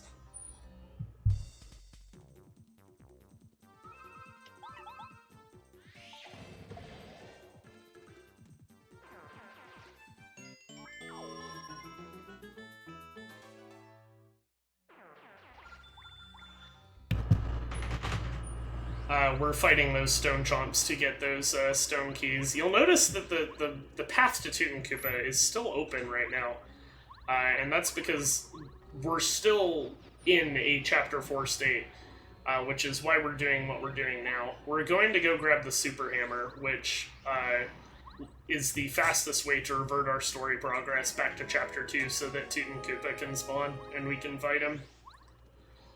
This does cause a problem later. I mentioned a while ago that collecting the Ultra Hammer first actually causes a problem that we can solve with a very difficult trick. We will be doing that after Chapter 6, but for now we don't have to worry about it. Our hammer, however, is permanently downgraded to the Super Hammer, so thankfully the Quake Hammer badges don't rely on your current hammer upgrade, or we would have lost some firepower right there.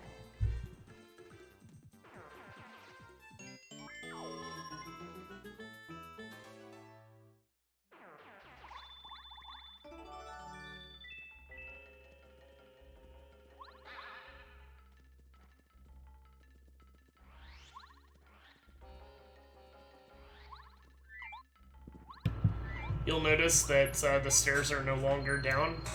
That's because we grabbed the Super Hammer.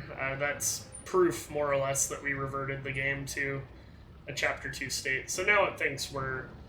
now it doesn't... The game no longer realizes that we've cleared chapters 4 and 5 and 3.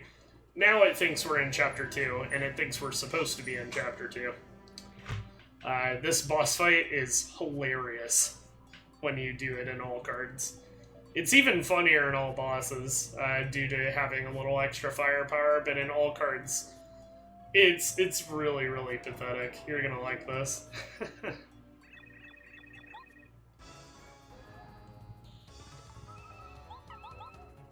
So, we have a Mega Rush boosted power balance. Note that this guy only has 30 HP. We just did 18 damage. We got capped at 4, but that's okay. It doesn't really matter. He only has 12 HP left, so despite walking into this fight with 1 HP and 3 FP, the combination of Mega Rush along with Power Bounce and a Jump times 2 is just too much for this poor guy. Being that on turn 1 he doesn't attack you, similar to the Chapter 3 boss. He chooses to summon his Chomp instead, which actually presents quite the challenge. Assuming you're not killing, assuming you don't just destroy Toot and Koopa by DPSing him immediately like we do in the speedruns. If you let him live by not power jump shell-shotting him in a casual playthrough, then he actually can be a fairly challenging boss with that Chomp. Anyway, here's another card LZS. This one is absolutely mandatory to hit. If you don't hit this card LZS, then it causes problems later in Chapter 6 due to the Star Spirit powers that we have actually being tied to our story progress to a point. They're not updated whenever your story progress changes. However, whenever you get to an end of chapter intermission, your star power is not increased by 1, it is actually set to the number it's supposed to be at that point in the story. You wouldn't know that unless you were playing the game out of sequence. So if we didn't hit that card LZS, we'd actually lose Starstorm, which is an absolutely vital ability to getting through Chapter 6. Fortunately, despite the fact that that's the hardest card LZS, there is a save block right outside Toot and Koopa's room, so in no reset settings, this really isn't an issue, because you can just turn your console off if you and try again if you fail the LZS.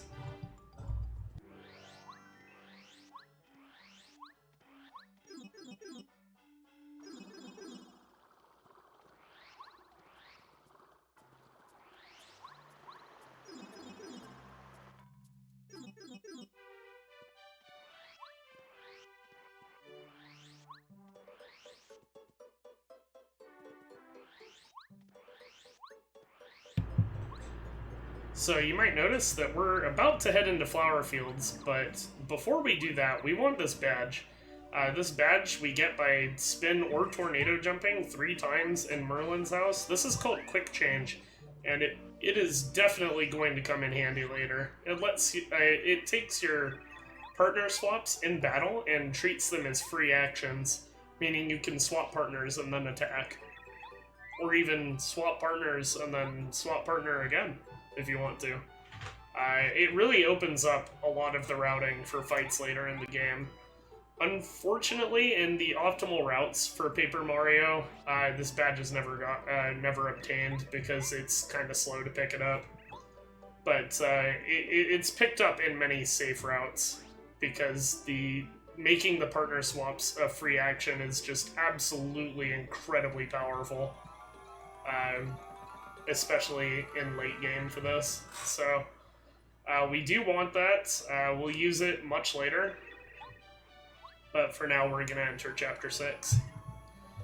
This ends up being the longest chapter in the all-card speedrun, unless you count Chapter 8. And the reason is that Chapter 6 is actually not very broken compared to the other chapters in this game. There are a couple of LZS exploits that you can do that save like 10 to 15 seconds each. But they're incredibly difficult, and after just 1 or 2 fails, you're no longer even saving time by doing them, so the vast majority of runners in this game don't bother going for either. The exception being that early Lackluster saves 10 to 15 in every category except any percent, but in any percent it's absolutely vital, because you don't have to finish Chapter 6, you just want to get in here, get Lackey, and leave. So, we still have Mega Rush because we didn't get healed by the Star Spirits after Chapter 2, so we are able to just show up, beat the tar out of that mole, and then level up our badge points. You'll notice that we lost Peril.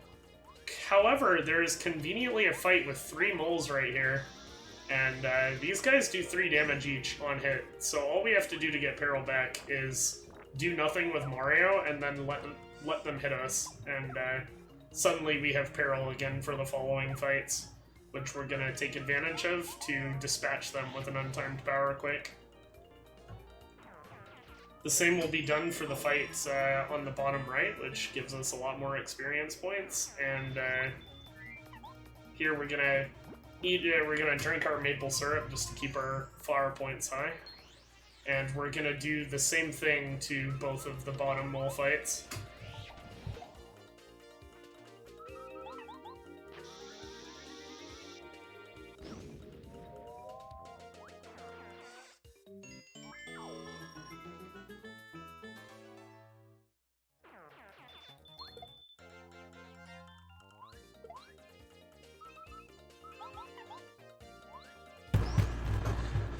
Okay, optimally we would do the same thing. I chose to do something slightly different because I first struck that mole on accident. It doesn't really matter. You have more than enough firepower to dispatch them in pretty much any way you please at this point. Anyway, this is the point where we use the first Whack-A-Bump, and now we do our rebadge. We do that rebadge a fight early if we didn't manage to save that maple. That's a routing thing where we might have it, we might not. If we don't have it, we just rebadge a little early and do something different for the bottom left fight. So now now that we have a red berry, we're gonna come down here and give that to the red card, and he's gonna let us through. And this is a mechanic where 3 of the paths in flower fields, 4 actually, are locked behind specific colored berries. And one of them is locked behind getting Lackluster as a partner.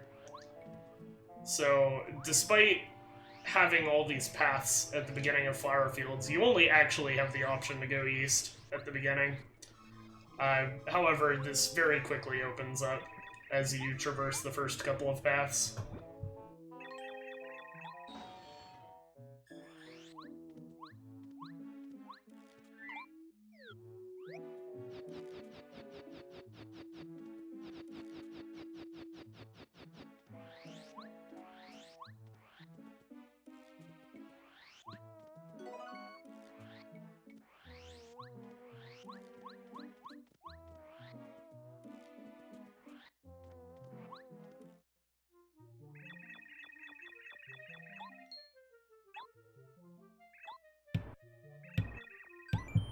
So now we're talking to this flower. Her name's Lily, and she wants us to get her water stone back because her spring is dried up. This comprises like the first half of Chapter 6, pretty much, is getting her this fetch quest to get her water stone back, and a lot of people found this pretty boring casually, but in speedrunning, the backtracking is actually minimized to the point where you only go down the same paths like a couple of times. It's really not that big a deal, or even that slow. So there's actually a reason I went back there and hammered. I messed something up very slightly. There's a setup to grab this shooting star from an invisible block up here.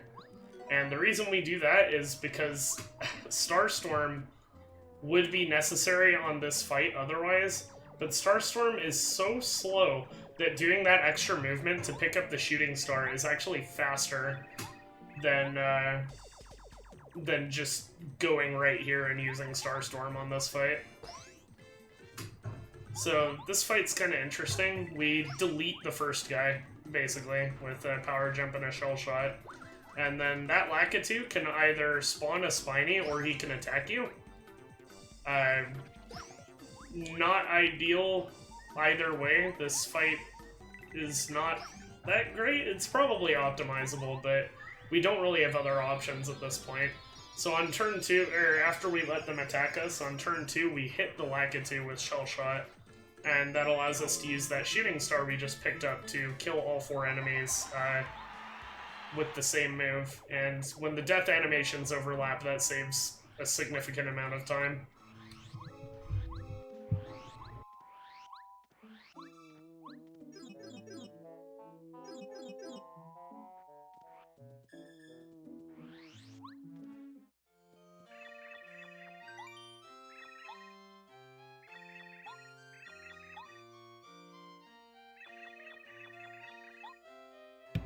So that's the water stone. Rosie is mean, and she's not going to give it to us without trading her something equally as pretty, according to her own standards. This is the part of the fetch quest where we go to find something as pretty as the water stone, so that she gives it up and lets Lily have it. Not a very altruistic one, for sure. Anyway, the Crystal Berry, which is what we trade to her to get that stone, is actually down this path. And she gives us the Fertile Soil, which is a necessary item to fight the Chapter 6 boss. We got the Magical Beam from Petunia earlier for killing those moles. Unfortunately, we couldn't have gotten either of those items on the way here because, well, we could get the Fertile Soil immediately, but we can't get the Crystal Berry until we've talked to that jerk of a flower up here once. So we end up consolidating those trips, and it's a little inefficient, but we just don't have any other options due to the way the game was coded.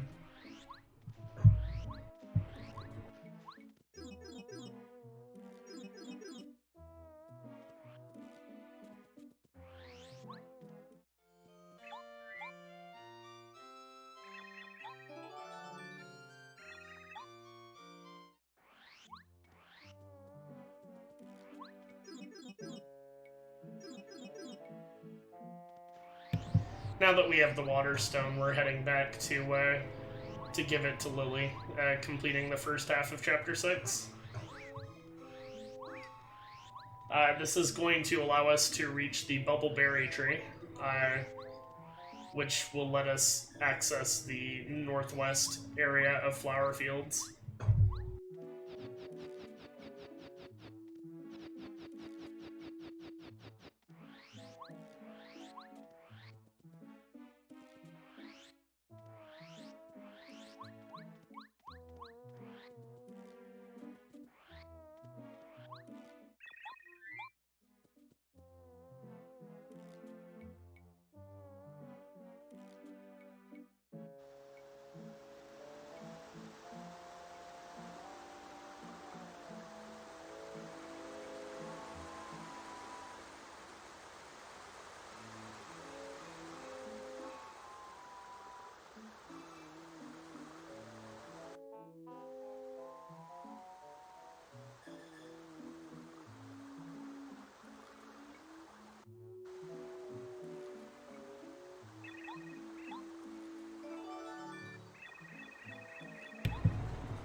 Lily also gives us the Miracle Water, I believe is what it's called, which is the third item necessary to fight the Chapter 6 boss.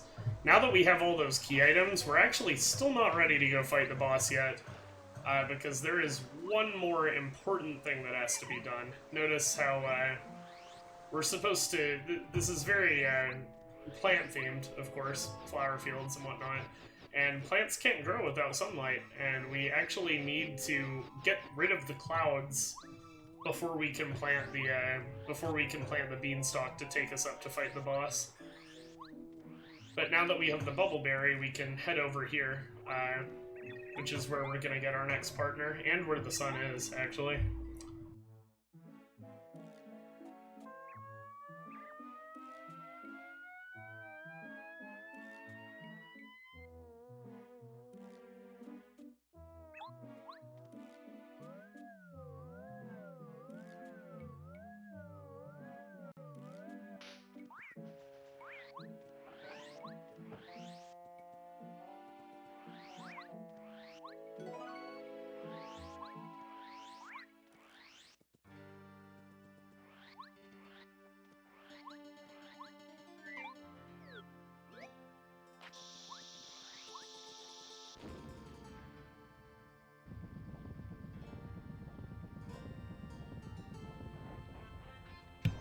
So the next story trigger we have to do is talk to the sun.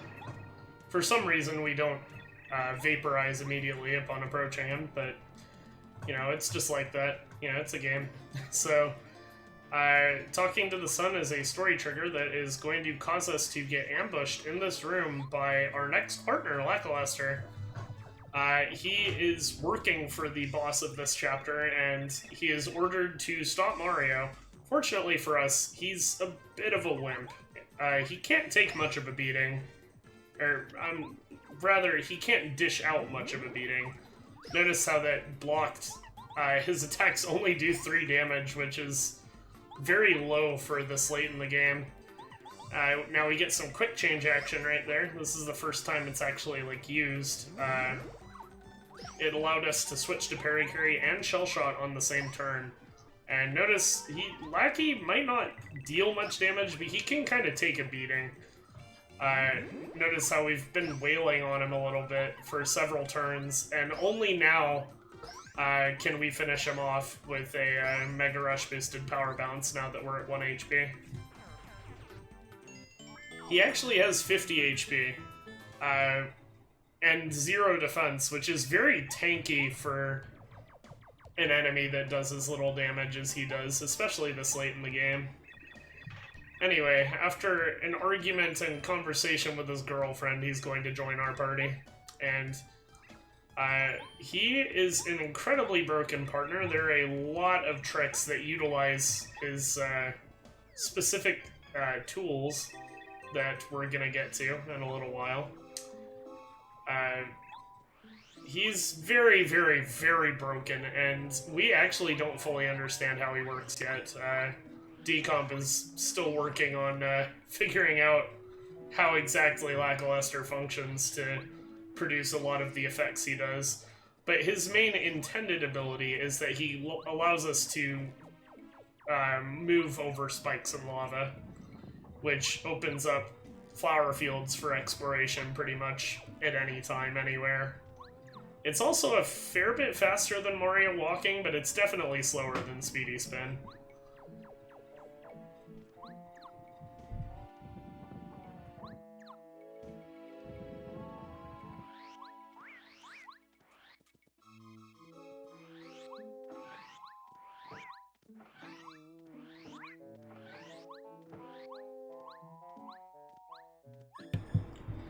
This Hidden Thunder Rage is kind of difficult to find on occasion. So this is the Cloud Machine.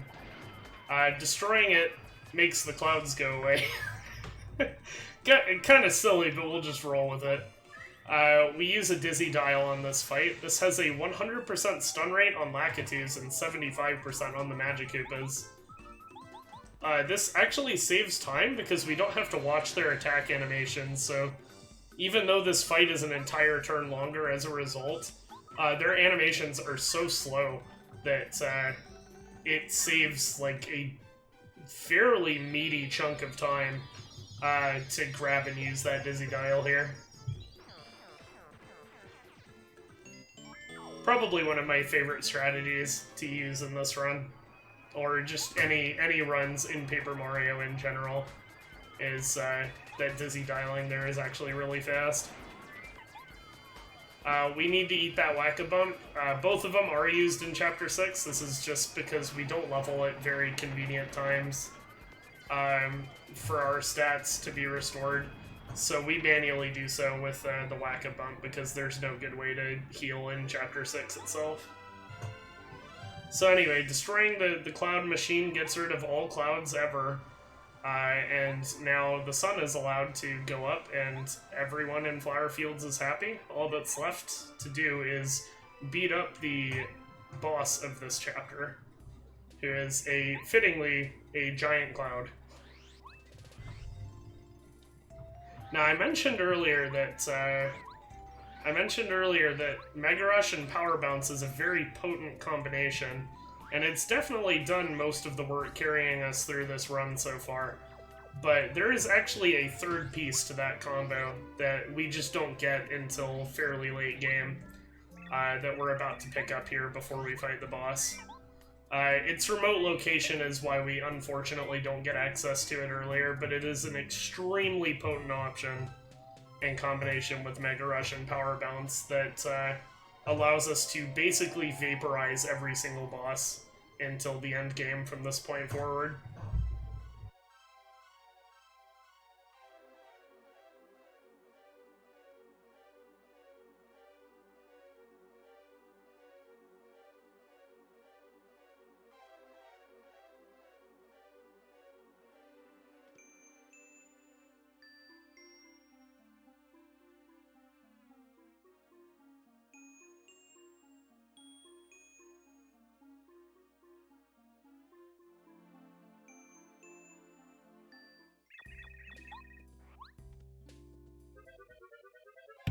These cutscenes are kind of long. This tends to be a good. A lot of runners use these beanstalk cutscenes as their pee breaks for the middle of the run. If you really rush and your bathroom is close by, and you have hand sanitizer, of course, you gotta at least do something to wash your hands. You actually can afford to go take a quick bathroom break without losing too much time here. I think this is the biggest break in the entire run. So we take that loading zone and go back because it resets this cloud cycle. It's a little faster this way. And this is Super Jump Charge, which is the it is a badge that for 2 badge points and 4 charges per use, or 4 FP per use, you can charge Mario's jump by 3. And this is stackable with itself. It is stackable with Mega Rush and all other power increasing badges, which means that the basic strategy from now on is to get into peril while charging by letting the boss hit you, and then unleashing one super powerful attack as soon as you get to peril, and that basically deletes every boss from this point on. Now we get a little quick change action here, which is really nice. If you're out of sight during this wind attack, it saves a lot of time because normally you have to mash to fill up a bar to determine how much damage you take from it, but that entire sequence is skipped if you get a close call or if you're otherwise unable to be hit. So now that we're at 1 HP, our bounce starts at 15 because of Super Jump Charge and Mega Rush, and we get a 5 cap, which pretty much deletes Huff. He is 60 max HP. Huff is actually the first boss that we fight that's kind of dangerous because he has the ability to 3 cap you on Power Bounce. He's the first boss that you would normally be fighting with Power Bounce that's able to do so. Toot and Koopa is actually able to do it too, but there's a very easy backup for if that happens. There is a 2% chance of getting stopped after 3 Power Bounces, whether you hit the action command or not. And that is incredibly dangerous, because you're you lose your charges, and you may lose peril as well. You might even die if you don't have a life shroom. There are backups that you can have for like no resets or marathon runs, but generally speaking, a 3 cap tends to be the end of your speedrun if you get so unlucky for that to happen. Generally, there are only a few places where it can, though. The ones that come to mind are Huff and Puff, the boss of Chapter 7, and the mid-boss of Chapter 8. So not too many opportunities for it to happen, but it's really a mood killer if it does. Anyway, this is going to be another throat rest opportunity for me. This is a long Peach segment that mostly involves walking, and there's a lot to explain after it's done, so I'll check back in a couple minutes.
So, now we've gotten our 6th Star Spirit, our 6th card, and heading into the final hour of an all-cards run is possibly the most daunting 10-minute section of gameplay in the entire run.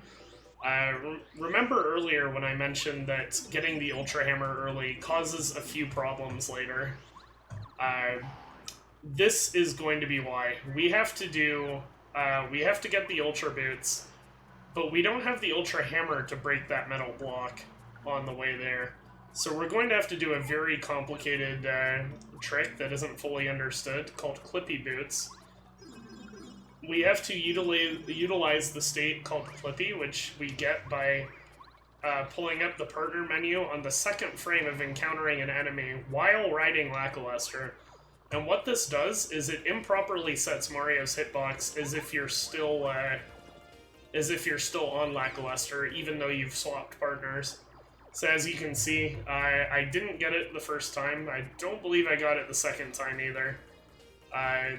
This is a frame-perfect input. It's very, very hard. And then there is a... this trick has kind of a high soft lock risk as well, although if you know what you're doing, it's very heavily mitigated. There we go. We pulled up the partner menu during the encounter. Now we're going to run away from the battle. And the reason we're doing this is because it lets Mario kind of schmoove his way into walls a little bit while holding some very precise angles.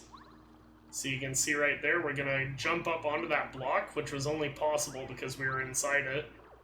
And then we hold a very precise angle to clip into the wall a little bit. And then we use a lackluster teleport, possible only because he's still on the ground while we're up there, to teleport Mario to Lackluster's vertical position while remaining where Mario is otherwise, which teleports him onto the ground and lets him take that loading zone without breaking the Ultra Hammer block.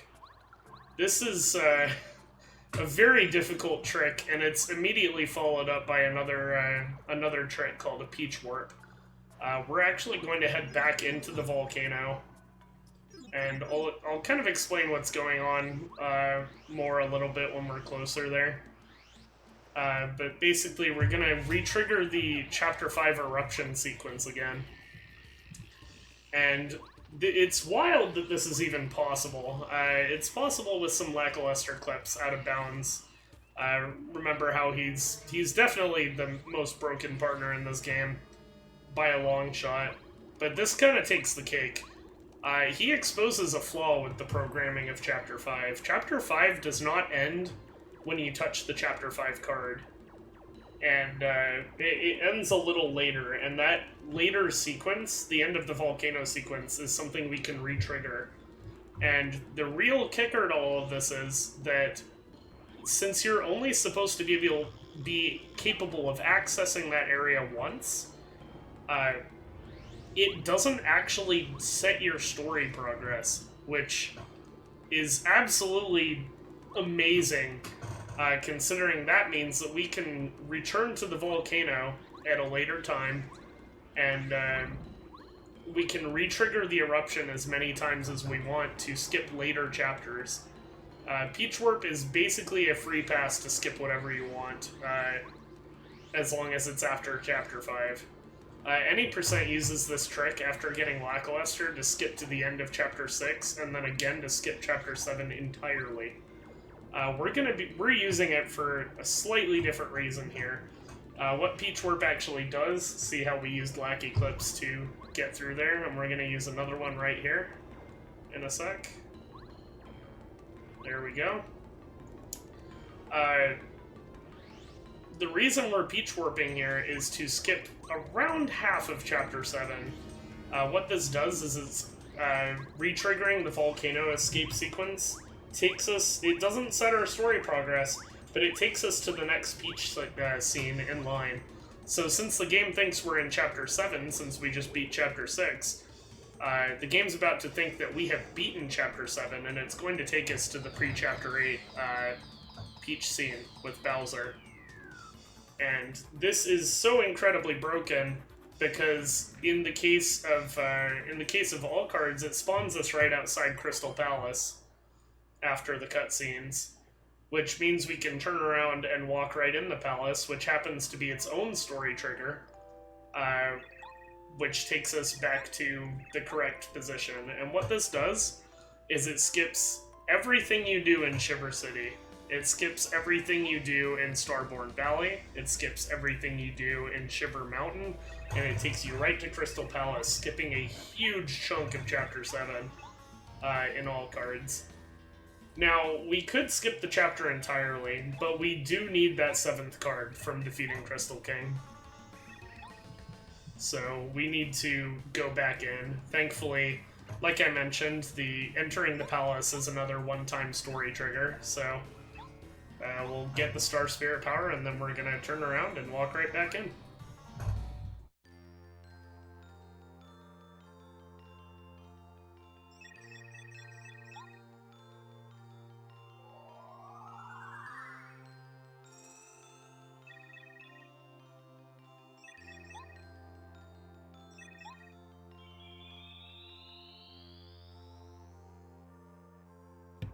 My apologies a little bit for the stuttering. I've been, I didn't script this, as you may be able to tell, and my brain often moves a little faster than my mouth. It's a little embarrassing, but I feel like it gives a more genuine approach to commentary than a pre-recorded, you know, scripted type of deal, and I kind of prefer it this way. Anyway, that aside, we're about to do another glitch. This is called Mirror Clip.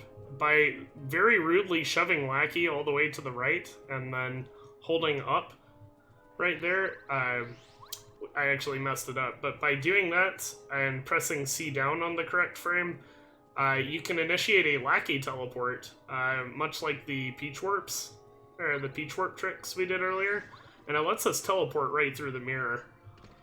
This saves a fair amount of time. It skips a battle that we would otherwise have to do, according to the story. Unfortunately, we have to get the blue key first, which is what we went down into that first room to do. If you walk in here and immediately do the mirror clip, you're gonna soft lock. Fortunately, most of the soft locks in speedrunning this game can be completely avoided if you're educated on what you're doing, but for most people this requires a lot of failures before before you're knowledgeable enough to avoid all of the possible pitfalls.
Something funny about the Magic Koopas, I am so sorry about that, I thought the train was gone. Something funny about the Magic Koopas is that when they're alone, most of them just run away. They can't deal with the pressure. Anyway, as an aside, I suppose, this is why I've been... it doesn't matter. This is why I've been muting so much, just because the train's coming by. Anyway, as a quick aside, we just used the last Star Spirit's power to help free him, because we want to up and away that fight. What that power does is it has a 95% chance of just deleting enemies. So we take advantage of that right there. It deletes them without experience, which lets us make sure we level up only when we mean to. This is mostly normal gameplay in Chapter 7, so I imagine this is probably the best time for me to say anything. I thought this run was so much better before I started watching it. I don't know if that might be a familiar experience to any speedrunners out there, but, you know, I knew this run wasn't, like, you know, world record quality or anything.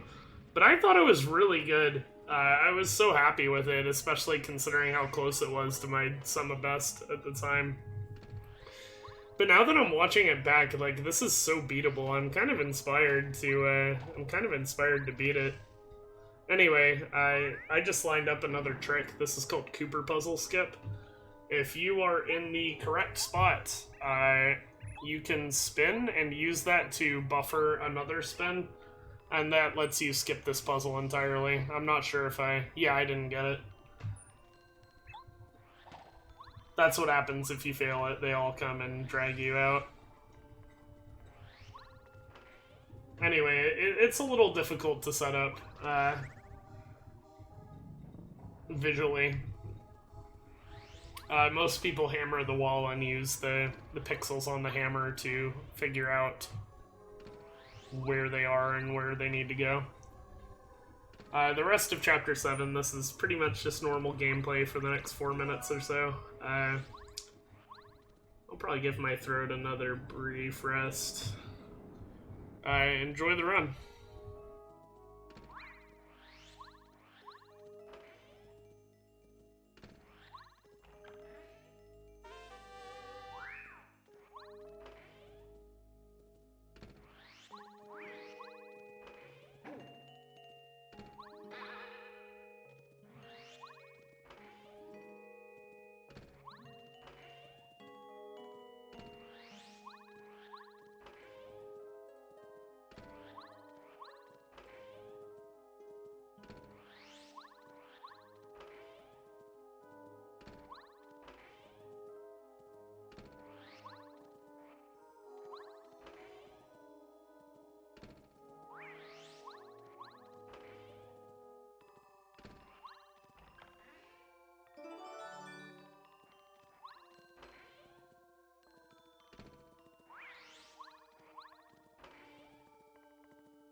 So this boss fight is, as you can tell by the fact that we're entering it with What, this is the other really good use of What, because we only have 20 flower points at this point, and Crystal King, and charging is kind of expensive with 4, and Crystal King has a lot of defense. He has 2 defense, which is more than most.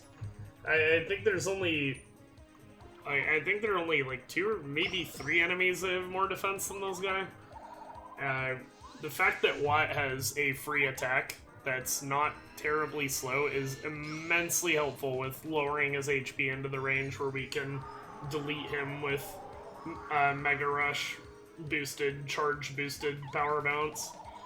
This guy unfortunately can also 3-cap you, and it's actually even worse than if Huff and Puff does it. Because he heals immediately. He doesn't kill you, he heals, and he kind of takes himself out of the range where you could kill him with, like, a backup attack. Anyway, we're about to power bounce. The only way to lose this is if you get 3-capped. And fortunately, there's a save block right out there. We do get a 4-cap, which is unfortunate, but a quick Electro Dash from Watt. Bless defense piercing attacks manages to take him out. And that is our 7th card. So now that we've collected every single card, it is time to head to Chapter 8.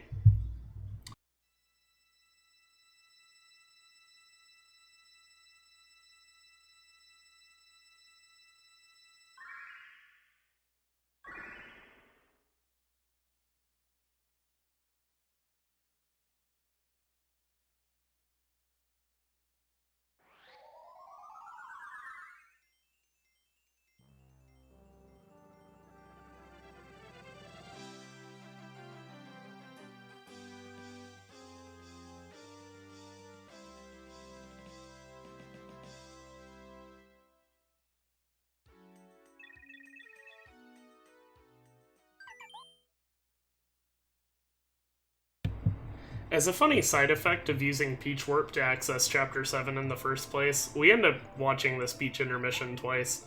There's nothing particularly significant about that, I just find it amusing.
Now that we've collected all of the Star Spirits, the next step is to head to Shooting Star Summit in Toad Town, just like in the beginning of the game.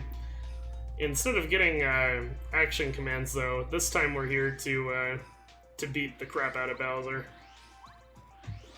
It does take a little bit of time to get here, just a little bit of travel time. This isn't really a big deal, but there is some kind of dead-ish time where there's not too much going on around this part of the game. It's the calm before the storm, as you will, because Chapter 8 is kind of rapid-fire, difficult segments and tricks all back-to-back.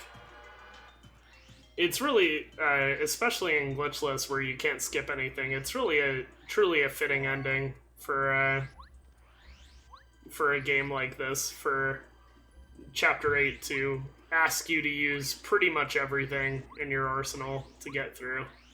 And even with everything, it's still kind of difficult to do it fast.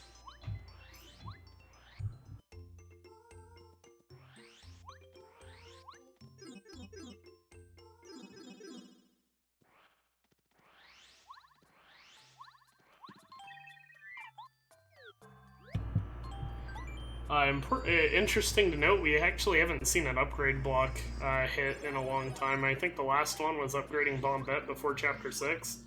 We're upgrading Sushi now, because we don't really use her, except we do need her super rank attack for the final Bowser fight, which is an absolute work of genius as far as routing goes.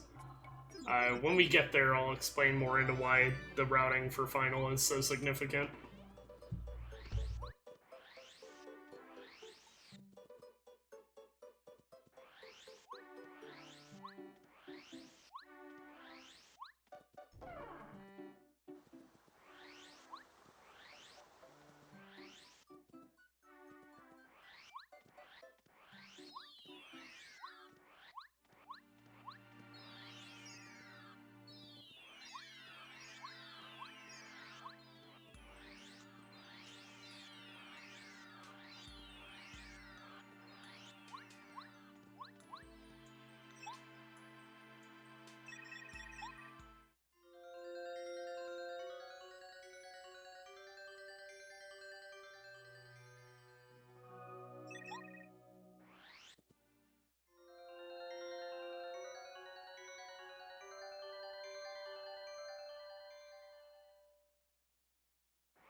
This room is notoriously hard to get through without any encounters. The movement you have to do in order to avoid all three of those enemies in such tight quarters is very, very precise.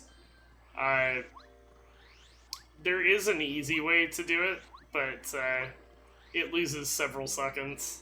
The hard way is just like so much faster, but unfortunately very, very difficult to do.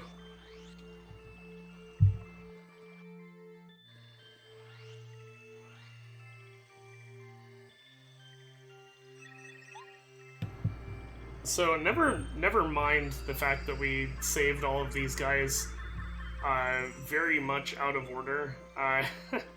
They don't think anything's weird about that. As far as the game's concerned, we are now synced up with what the game thinks we've done and what we've actually done at this point. So, in addition to giving us a flying bathtub to get to Bowser's castle, they also gifted us with the power of Star Beam, which has the ability to negate Bowser's Star Shield that he destroyed us with in the prologue fight. Just kind of a neat way this game ends up coming full circle near the end.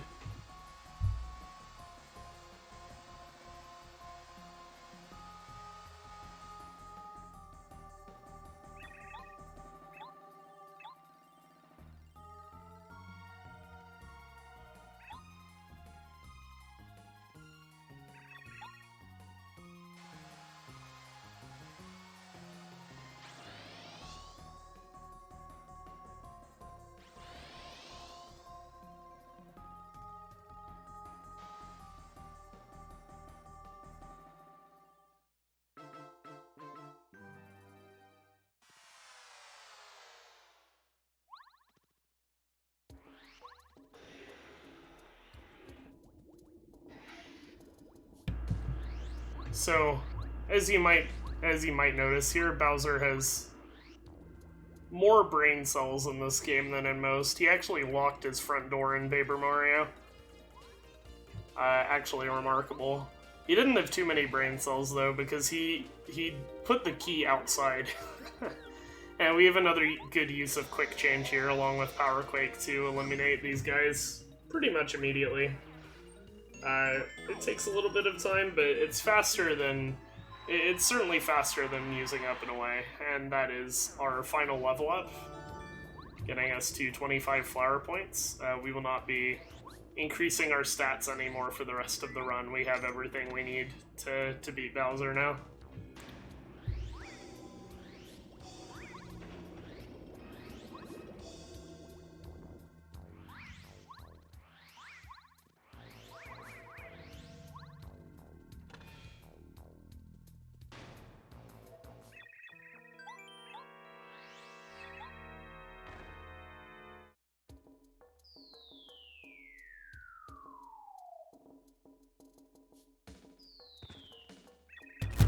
Just another way this game comes full circle.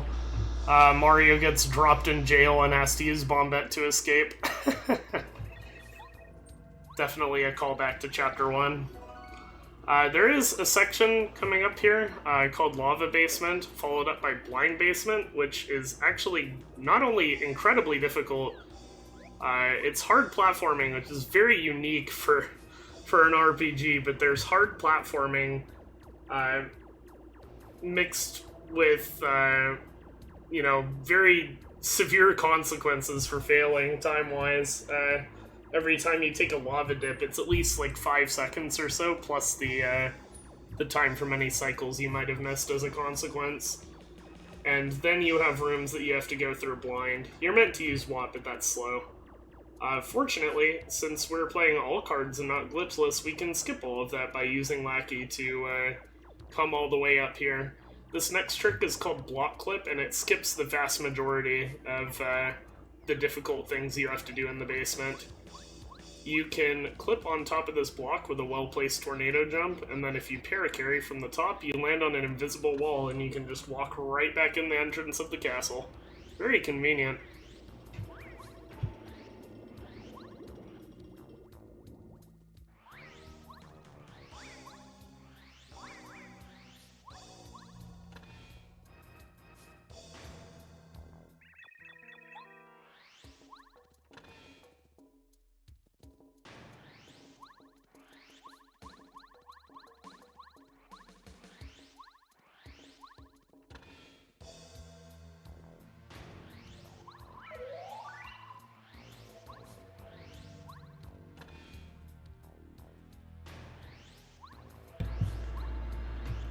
So, here's another, this sequence right here, I'll just explain it as we go through it, but this is another huge example of Lackluster being incredibly busted.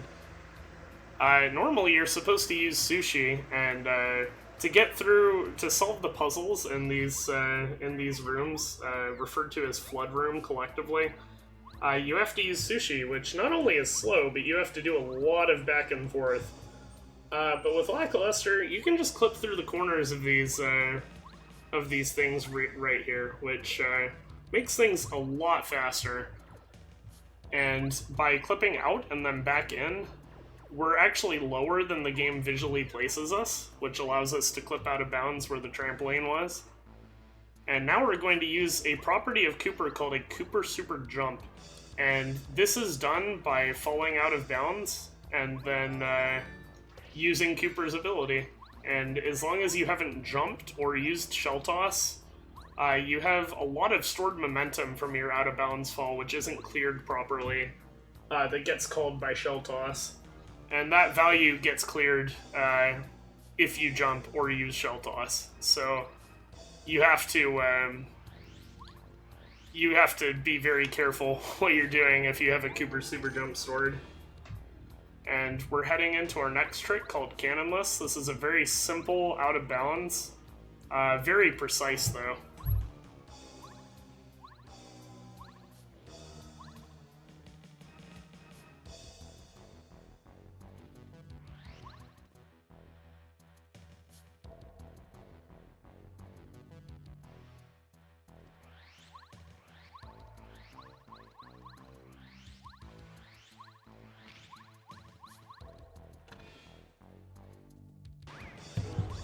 So that's one of like three different ways you can get through the cannon room without encountering any cannons.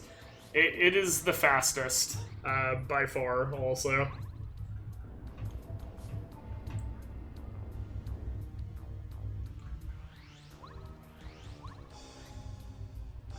So now we're going to move on. These puzzles are fairly simple. There's not too much happening here.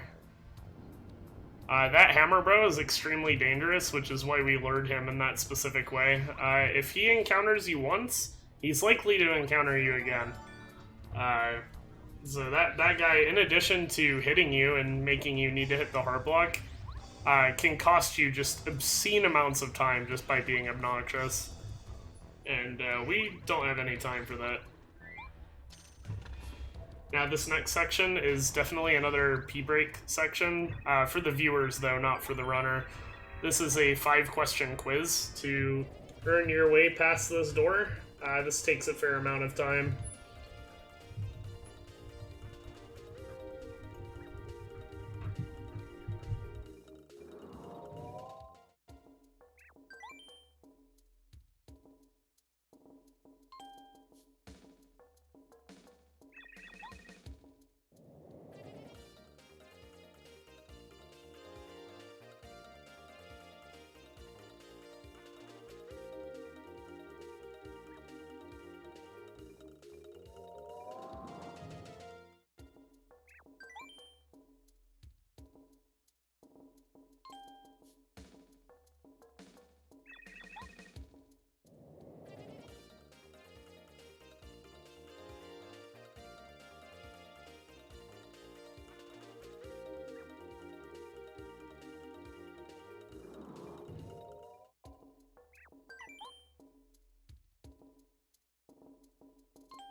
At this point, we're very near the end of Bowser's castle. we have about another minute and a half or so of gameplay and puzzles, and after that point, it's pretty much just the boss gauntlet at the end of the game. So when we get to the boss gauntlet, I'll be explaining, well, the significance and how we defeat those bosses. But for the most part, it's pretty much a smooth ride from here on. There aren't any tricks left. It's just beating the game the way that Miyamoto intended.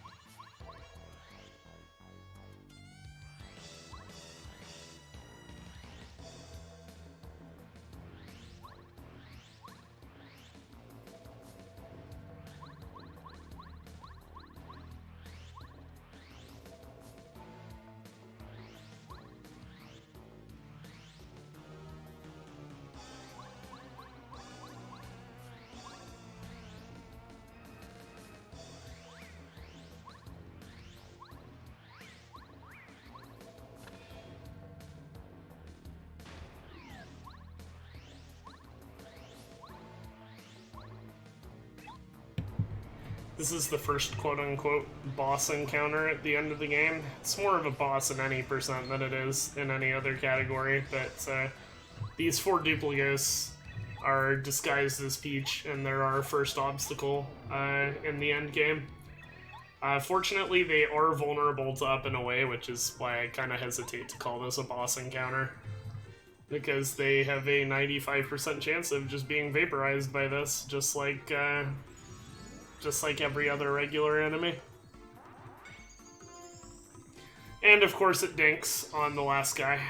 He got the 5% of getting to survive, so unfortunately the backup for this is kinda long. We have to swap to paracarry with quick change and airlift him away. And after doing so, we have to go all the way back and hit the heart block, because we need the FP for this fight, if I'm recalling correctly. You might be able to do the junior fight without the FP, but I didn't feel like taking any chances, considering how big of a PB I was on pace for.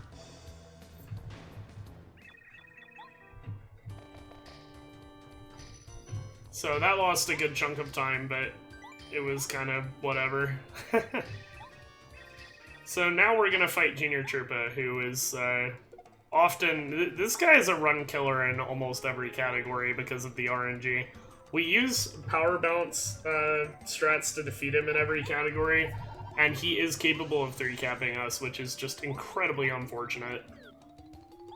So now we're going to quick chain, we're charging, and then switching to Watt for a quick 4 damage with Electro Dash, which is free, thankfully. We're gonna charge again, and we're gonna use Bow's out-of-sight ability to get us another free turn to charge. After that, we're gonna charge one more time.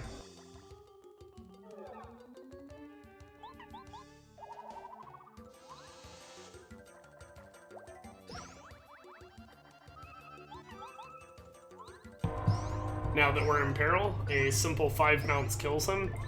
If you get a 4 bounce, you out of sight and then Star Storm, and that also kills him. If you get a 3 bounce, you will still be able to kill him pretty much 100% of the time, but it will be a very long, drag-down fight, or knockout, drag-down fight. That's kind of a bummer to have to do. So now we're doing our rebadges for Hallway Bowser, which is our next encounter. We're gonna fight Bowser in the hallway, coming full circle to prologue in yet another way. And now we're in Peach's castle. This encounter is typically referred to as Hallway Bowser by the speedrunners, because you fight him again immediately after this. Now, this fight is kind of goofy. Mega Rush, the combination of Mega Rush, PFD down, which is another badge we picked up, and Bow's out-of-sight ability kind of trivializes this encounter. If you're not playing a category that picks up Mega Rush, Hallway Bowser can definitely kill your run. Depending on what you're running. Any percent is most notorious for this, because you have to use timeout at an optimal level of play. But if you're playing any category with Mega Rush, you can just do this. We power bounce out of sight, and then we power bounce him again. And then he's scripted to always use Star Shield on turn 2. Let's see, I'm not sure if we got to his second turn or not here. Yes, we did. Okay, we got the fastest 3-turn fight. The cool thing about his Star Shield is that in the hallway fight, it doesn't actually make him invincible at all. You can just hit him right through it, and with Mega Rush boosted power jump, we easily do enough damage to finish him off through his shield. And a lot of people don't know you can do this. Because, like, why would you try that when it was established that he's pretty much invincible by the lore? But, you can absolutely murder him through shield, if it gets to a 3-turn fight.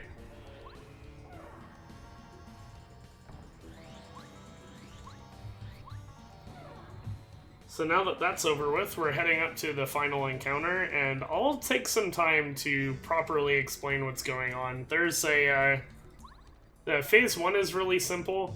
There is a fight that's basically an extended cutscene coming up that I can use to explain the genius of this final Bowser fight. But really quick, we gotta do a rebadge. I missed it the first time.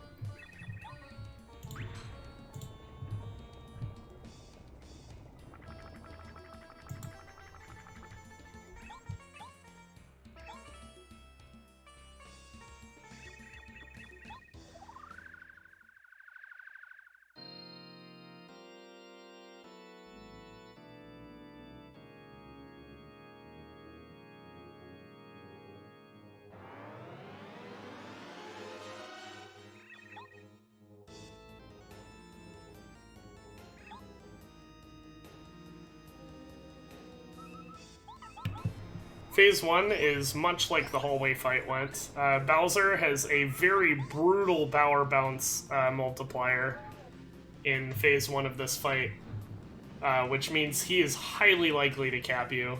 Like, 50% or so of power bounces get 3 caps in this phase, which, as you'll remember from the from earlier explanations, that's a 2% on, like, almost every other boss. On Phase 1 Bowser, it's 50. And this time he truly is invincible, and we cannot damage him without removing Star Shield. But we can't remove Star Shield immediately. It doesn't work. Star Beam just sends us into Phase 2 Final instead, after a brief cutscene fight with Cammy. Okay, so this Bowser fight is kind of a stroke of genius. We want to use Mega Rush, and we can influence it so that we get Peril every time by using Sushi's super rank ability, Water Block, in combination with the Fire Shield badge that we picked up in our first trip through the volcano. Between those two things, if you block every attack Bowser does, they each do 7 damage, and we have 15 HP. So by blocking 2 attacks, no matter what they are, we get to 1 HP.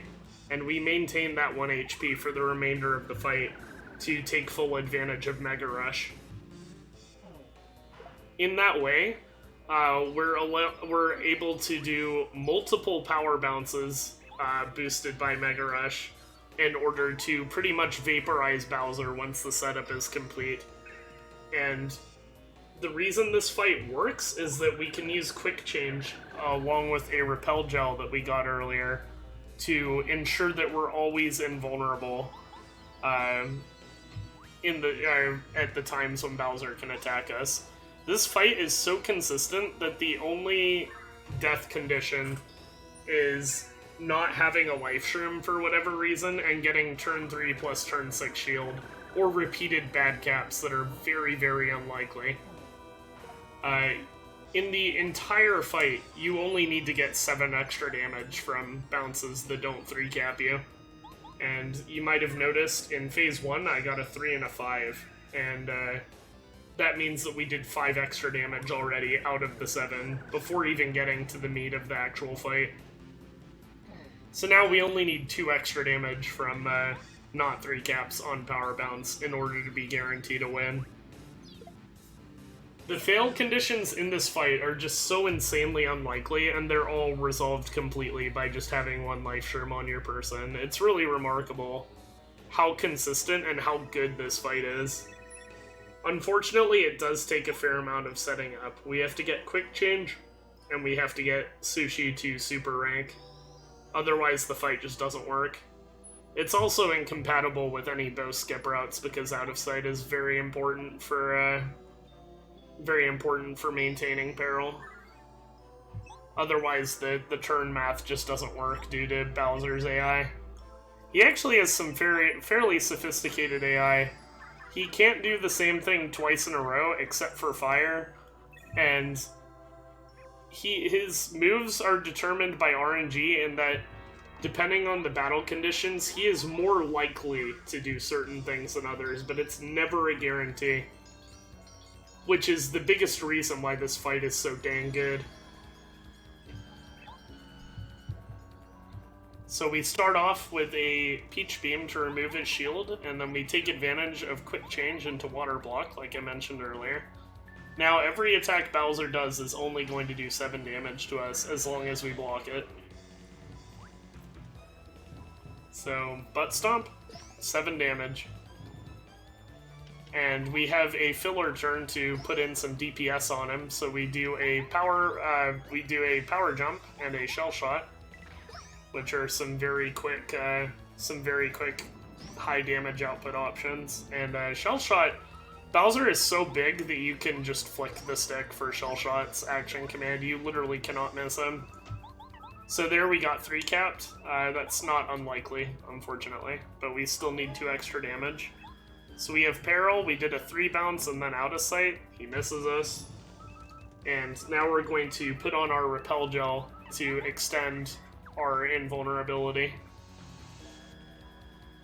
And he's going to put on his shield. He typically does this on either the 3rd or 4th turn after you take his shield off. Turn 3 shield is very rare, 4 is very common, and anything after 4 is pretty unlikely. But it is possible for him to just never shield, which ends up resulting in an extremely fast final Bowser fight. It's so rare, though, that you typically don't ever see this. Now we're going to use Turbocharge to boost Mario's power even further right here. And he's going to keep missing, because, of course. Now we get another shot at Power Bounce again. 1, 2, 3, and now that we actually got a 5, so now we've done I think a total of 12 extra damage, and we only needed 7. Now if you do enough damage you can actually skip a partner turn, but in this case I knew he was gonna die after 3 bounces, so I chose to just drop it there. And Bowser has been defeated, and the Star Rod has been reclaimed. There's roughly another 6 minutes of gameplay after this. Well, not even gameplay, it's mostly cutscenes. The best time and the time that the Paper Mario community has settled on for ending time after a paper run is when Peach raises her arms during the final celebration at the end. So we're gonna get some post-climax, just resolution cutscenes right here.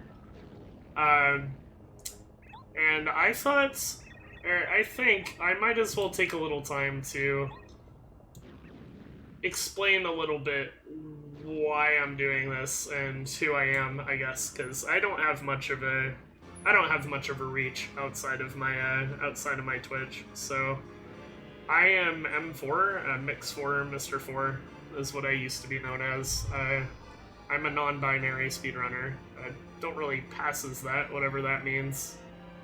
Bothers me a little bit, but, you know, what can you do? I am a non-binary Paper Mario speedrunner from Kansas. I love doing this. It's so much fun to play this game, and the self-improvement of speedrunning is something it's something I just love doing. And I intend to use this for, you know, any marathon I want to submit to, but specifically the one that I'm making this for is the upcoming Trans Liberation Marathon, benefiting Transgender Law Center. I have used their website in the past to determine, you know, what a safe place would be in the United States, you know, laws-based for my friends and I to live someday, because a lot of us don't live in such great places. Such accepting ones. I might be a little... I'm a little lucky in that, you know, being... Yeah, that I can be cis-passing, but many of my friends, unfortunately, don't have that liberty, and I really love them, and I want to make a better place, you know, a better life for us. And Transgender Law Center means a lot to me because they helped us pick out a place where we can eventually live and be ourselves. I thought I'd be remiss if I didn't mention that, that this cause and this, you know, doing marathons and speedrunning in this game all mean a lot to me. This is the first time I've ever dubbed one of these with a specific marathon in mind, you know, to the point of, you know, soapboxing during epilogue, but if you've stuck around this long, thank you so much. I really appreciate it. I really truly do. And I don't know. I guess that's really all there is to say, aside from the fact that if you are somebody who may be trans and might need a home on the internet with people who are similar to you and will accept you and, you know, maybe meet a second family. I do always stream on Twitch at twitch.tv/mix4 with that goal all the time. I'm very excitable. You might be able to tell by all of the stuttering and rambling I've done while dubbing this run, but you know, it comes from a good place. I'm very excitable and excited all the time. I do get pretty emotional over my speedruns sometimes, but I can't really help. That's just who I am as a person. I mean, the interlude music between the two phases of Final Bowser, it makes me so emotional. If I'm on PB pace, I tear up when I hear that music. Because I feel very strongly, I guess, about this game and what it means to me and how it's helped me form this community that has helped me through some hard times, and I know we've helped other people through hard times as well. Anyway, I have managed to speak on this for almost 4 straight minutes. We're almost out of epilogue. It's just over 6 minutes long. It's a little different depending on the category, because you might need to equip Speedy or not, but yeah. We're just about at the end. There is one more trick in this game, and it's coming up right here. In fact, it's so subtle that it's somewhat divisive on whether or not it's even a glitch. If you hold down during this cutscene, the warp pipe is active, and you can take it even though you have no other control during this scene, and it allows you to skip a cutscene with Luigi in the next room. So we do that, we equip Speedy Spin, and we head off to the castle where Peach is gonna give her speech at the end.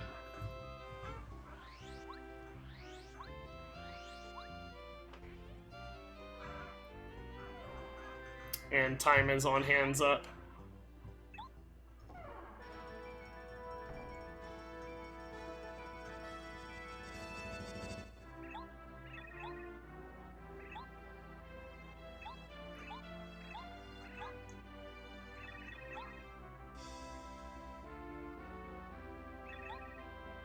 And there we go. Not only did this happen to be a PB, this happened to be, like, insanely close to my summon best at the time. shockingly so, to be honest. To the point where I thought that I might be done with the category, but after watching this run back, for the sake of the dud, I feel like I still have plenty of room to grow. I mean, I really just made so many mistakes, especially in Clippy Boots, and like near the beginning, after Chapter 1, we just lost so much time to things that are like completely avoidable. Anyway, you know, that aside, the soapboxing aside, if you made it this far, thank you so much for watching.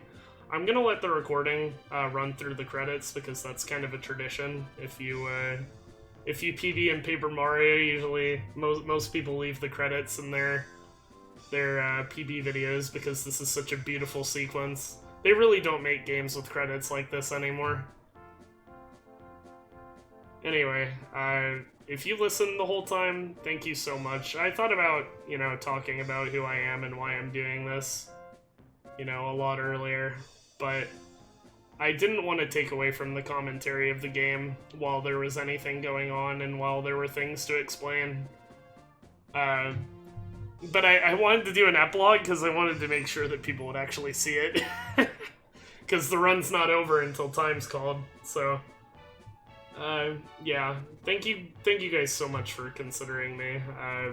Whether you take all cards, reverse all cards, glitchless, whatever I decide to submit, if you're even considering me, thank you so much. It really means so much to me and to my small community. It really does, and yeah, shoutouts to everybody who's helped keep me going this far for this game, and everyone that I know will be sticking around and supporting me in the future. I'm gonna sign off for now, but I'm gonna let the credits play to completion because of tradition, so...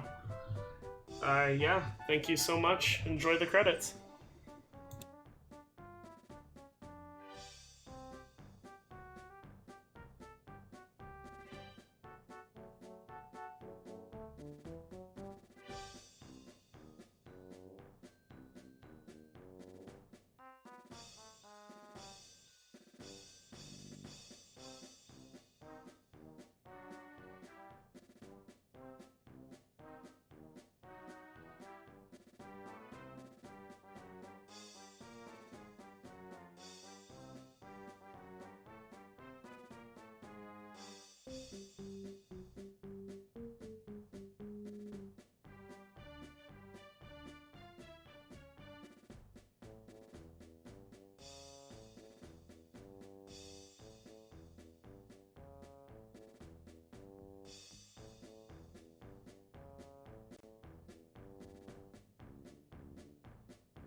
And that's it.